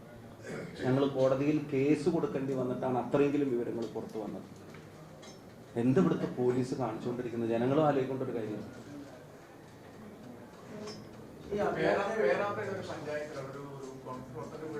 ലൈഫ് പദ്ധതി പ്രകാരം 4 ലക്ഷം രൂപ മറ്റോ ചെയ്തിട്ടുണ്ട്. അത് പിന്നീട് കോൺഗ്രസിന്റെ വീടാക്കി മാറ്റി ഷാപ്പ് ഉദ്ഘാടനം ചെയ്തു. അതിന്റെ പ്രത്യാശ എന്നെ അവിടെ ഒരു വീടിന്റെ താക്കോൽ ദാനത്തിനാണ് ക്ഷണിച്ചത്. ഞാൻ അവിടെ പോയപ്പോൾ അവിടുത്തെ ആ വേദിയിൽ വെച്ച് തന്നെ അതിൻ്റെ അധ്യക്ഷൻ അവിടുന്ന് പറയുന്നുണ്ട്, ലൈഫ് പദ്ധതി പ്രകാരമൊക്കെ വീട് അനുവദിച്ചു, പക്ഷെ ആ വീട് ഒരിക്കലും പൂർത്തിയായി. ആ വീടിൻ്റെ നിർമ്മാണം എവിടെ എത്തിയില്ല. ആ വീടിൻ്റെ ഗൃഹനാഥൻ മരണപ്പെട്ടു പോയി. ആ കുടുംബം വലിയ പ്രയാസത്തിലായി. അവിടുത്തെ പ്രാദേശിക കോൺഗ്രസ് പ്രവർത്തകർ 6.5 ലക്ഷം രൂപ ആ വീടിൻ്റെ നിർമ്മാണം പൂർത്തീകരിക്കാൻ വേണ്ടി ചോദിച്ചു. ആ കുടുംബത്തിന് ഒരു കോൺഗ്രസിൻ്റെ അവിടെ ഒരു കുടുംബ സംഗമം നടന്നപ്പോൾ അവരെ വേദിയിലേക്ക് വന്നിട്ടുള്ളതാണ്. അത് അതിൻ്റെ അധ്യക്ഷൻ അവിടെ തന്നെ പറയുന്നത്, ആരും ഒന്നും മറച്ചു വെച്ചിട്ടില്ല. അതിൻ്റെ അധ്യക്ഷൻ, എനിക്കതങ്ങനെ എൻ്റെ ഒരു വീടിൻ്റെ താക്കോൽദാനെന്ന് പറഞ്ഞിട്ട് വിളിച്ചപ്പോൾ ഞാൻ പോയി. പക്ഷെ അതിൻ്റെ അധ്യക്ഷ പ്രസംഗം അവിടെ നടത്തുമ്പോൾ പറയുന്നുണ്ട് ആള് മരിച്ചുപോയി, പൂർത്തിയാകാതെ മരിച്ചുപോയി. അപ്പോൾ അതിന് കുടുംബം പ്രയാസത്തിലായിരുന്നു. 2 പെൺകുട്ടികളും ആ ചേച്ചി അടങ്ങുന്ന ഒരു കുടുംബത്തിന് അത് പൂർത്തീകരിച്ചു കൊടുക്കാൻ ആ നാട്ടിലെ ജനങ്ങൾ സംഘടിച്ചുണ്ടാക്കിയതാണ്. ആ വിവരം അവർ പറഞ്ഞത് പ്രകാരം ആ വിവരം അത് പഞ്ചായത്ത് പ്രസിഡന്റ് ഉൾപ്പെടെ അറിയിച്ചു എന്നാണ് അവരവിടെ പറഞ്ഞത്. പിന്നെ അവിടെ മൈക്കിൽ പ്രസംഗിച്ച വിവരം അതാണ്. അല്ലാണ്ട് പിന്നെ ഒരു വേറെ ആരുടെയും കുഞ്ഞിൻ്റെയും പിതൃത്വം ഏറ്റെടുക്കാനൊന്നും പിന്നെ ഞങ്ങൾ ആരും പോക്സോ കേസിൽ അന്വേഷണത്തിൽ വീഴ്ച വരുത്തിയതിലാണ് തിരിച്ചുവിടപ്പെട്ടത്. 6 മാസം മുൻപ് ഇയാൾ ട്രൈബ്യൂണലിനെ സമീപിച്ച് സർവീസിലേക്ക് തിരിച്ചു കയറുകയെന്നാണ് പറയുന്നത്. ആദ്യം പാലക്കാട് വിജിലൻസിലായിരുന്നു നിയമനം, പിന്നീട് ഇങ്ങോട്ടേക്ക് തിരിച്ചുവിടപ്പെട്ട ഉദ്യോഗസ്ഥനാണ്. അതാണ് ഇപ്പൊ താങ്കൾ അതാണ് ഞാൻ നേരത്തെ പറഞ്ഞത്. പിരിച്ചു വിട്ടു എന്നുള്ള അവകാശവാദം ഒരു വശത്ത് വലിയ ക്ലെയിമായിട്ട് പറയാം. സസ്പെൻഷനിലുള്ള ഒരാളെ പിന്നെ തിരിച്ചെടുക്കുന്നത് ചിലപ്പോൾ നടപടിക്രമങ്ങളാണ്. പിരിച്ചുവിട്ട ഒരാളെ പിന്നെയും തിരിച്ചെടുത്തിട്ട് അവരെ ഉപയോഗിക്കുന്നത് എന്തിനു വേണ്ടിയാണ്? അപ്പോൾ പോലീസിലെ ക്രിമിനലുകൾ CPM-ന് വേണ്ടപ്പെട്ടവർ എവിടെയും പോകുന്നില്ല. അത് ട്രൈബ്യൂണലായിട്ടും അല്ലാതെ ഇവിടെ വന്നിട്ട് പിന്നെ മറ്റുള്ളവരുടെ മൂക്കിനും തലക്കും പാലത്തിനും ഒക്കെ കേടുവരുത്താനുള്ള ഗുണ്ടാപ്പണി തന്നെയാണ് എടുത്തുകൊണ്ടിരിക്കുന്നത്. അങ്ങനെ എത്ര പേര് കയറിയിട്ടുണ്ട്. പിന്നെ ഈ പിരിച്ചുവിട്ടതിൻ്റെ വലിയ ക്ലെയിമും അവകാശവാദം എന്തിനായിരുന്നു? ഇപ്പം നേരത്തെ ബഹുമാനപ്പെട്ടവർ ചോദിക്കുന്ന നിങ്ങൾ കേട്ടില്ലേ, വേറെ രാജ്യത്തെ ഏതെങ്കിലും ഒരു സർക്കാരിന് ഇങ്ങനെ പറയാൻ പറ്റുമെന്നൊക്കെയാണ് തള്ളിമറി. അതുകൊണ്ടാണ് ഞങ്ങളിത് പറയുന്നത്. നമുക്ക് കാണുന്നില്ല, നിങ്ങളുടെ വാർത്തകളാണ് നമ്മുടെ കയ്യിലുള്ളത്. ഈ വിഷയത്തിൽ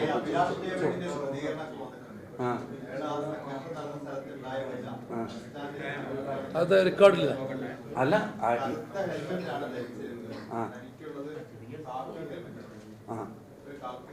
അതെ, കാക്കി ഹെൽമെറ്റിന്റെ വിഷയത്തിൽ ഞാൻ ഒന്നുകൂടെ കാണിച്ചു തരാം. പുള്ളി തന്നെ അത് പറഞ്ഞത് നന്നായി.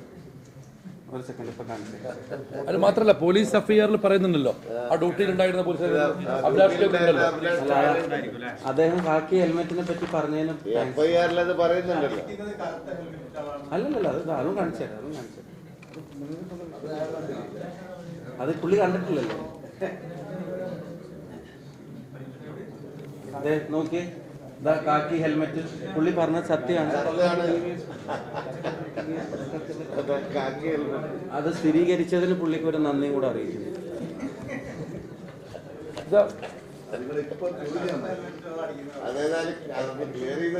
പുള്ളി അടിക്കുന്നതിന്റെ വിഷ്വൽ നിങ്ങളുടെ ഫോണിലുണ്ട്. നിങ്ങൾക്ക് പ്രത്യേകിച്ച് അത് അങ്ങനെ ആക്കണമെങ്കിൽ പ്രഥമ വിവര പട്ടികയിൽ പറയുന്നുണ്ട് Vadakara control room CI Abhilash David. പിന്നെ ഇതിന്റെ കാര്യത്തിലും ഇത് നിലത്ത് വീണ് പൊട്ടിയിട്ടുണ്ടാവുന്ന അപകടമല്ല. ഇതേപോലെ നിങ്ങളെ മുഖം ചെയ്യാനായിരുന്നു. ഇത് മുഖത്ത് വന്നിട്ട് ഗ്രനേഡ് ടിയർ ഗ്യാസ് പൊട്ടുക. നിങ്ങൾ ആലോചിച്ച് നോക്കുക. എന്റെ തൊട്ടടുത്ത് നിന്നിരുന്ന ആളാണ്. ഇയാളെ മുഖം ബാക്കി ഉണ്ടാവും. എന്നെക്കാളും ഉയരക്കൂടുതലുണ്ടായിരുന്ന എന്റെ തൊട്ടടുത്ത് നിന്നിരുന്ന ഒരാള്. അപ്പൊ ഈ ഗ്രനേഡ് ഇവർ എവിടേക്ക് എറിഞ്ഞ് നിങ്ങൾ ആലോചിച്ച് നോക്കുക. പിന്നെ അതിനകത്തൊന്നും ഒരു വീഴ്ചയില്ലെങ്കിൽ രാവിലെ 7 മണി മുതൽ പറയുന്ന സമയത്ത് ഇത് എറിയാൻ 16-ാം തീയതി എല്ലാവരോടും വരിവരിയായി നിൽക്കാൻ പറയേണ്ട ആവശ്യം പോലീസിനുണ്ടോ? ഒരു ഓർഡർ ഇറക്കേണ്ട ആവശ്യം എന്ന് വെച്ചാൽ അവർക്ക് അറിയാം അവരുടെ കയ്യിൽ തെറ്റ് പറ്റിയിട്ടുണ്ട് എന്നുള്ളത്. റൂറൽ എസ്പിയുടെ സ്റ്റേറ്റ്മെന്റ്, ഈ ഉത്തരവ്, ട്രെയിനിങ് പരിശീലനം കൊടുക്കാനുള്ള നിർദ്ദേശം, അതൊക്കെ അറിയാം. ഓക്കെ, ഇനി അത് മാറ്റരുതെന്ന് പറയണേ.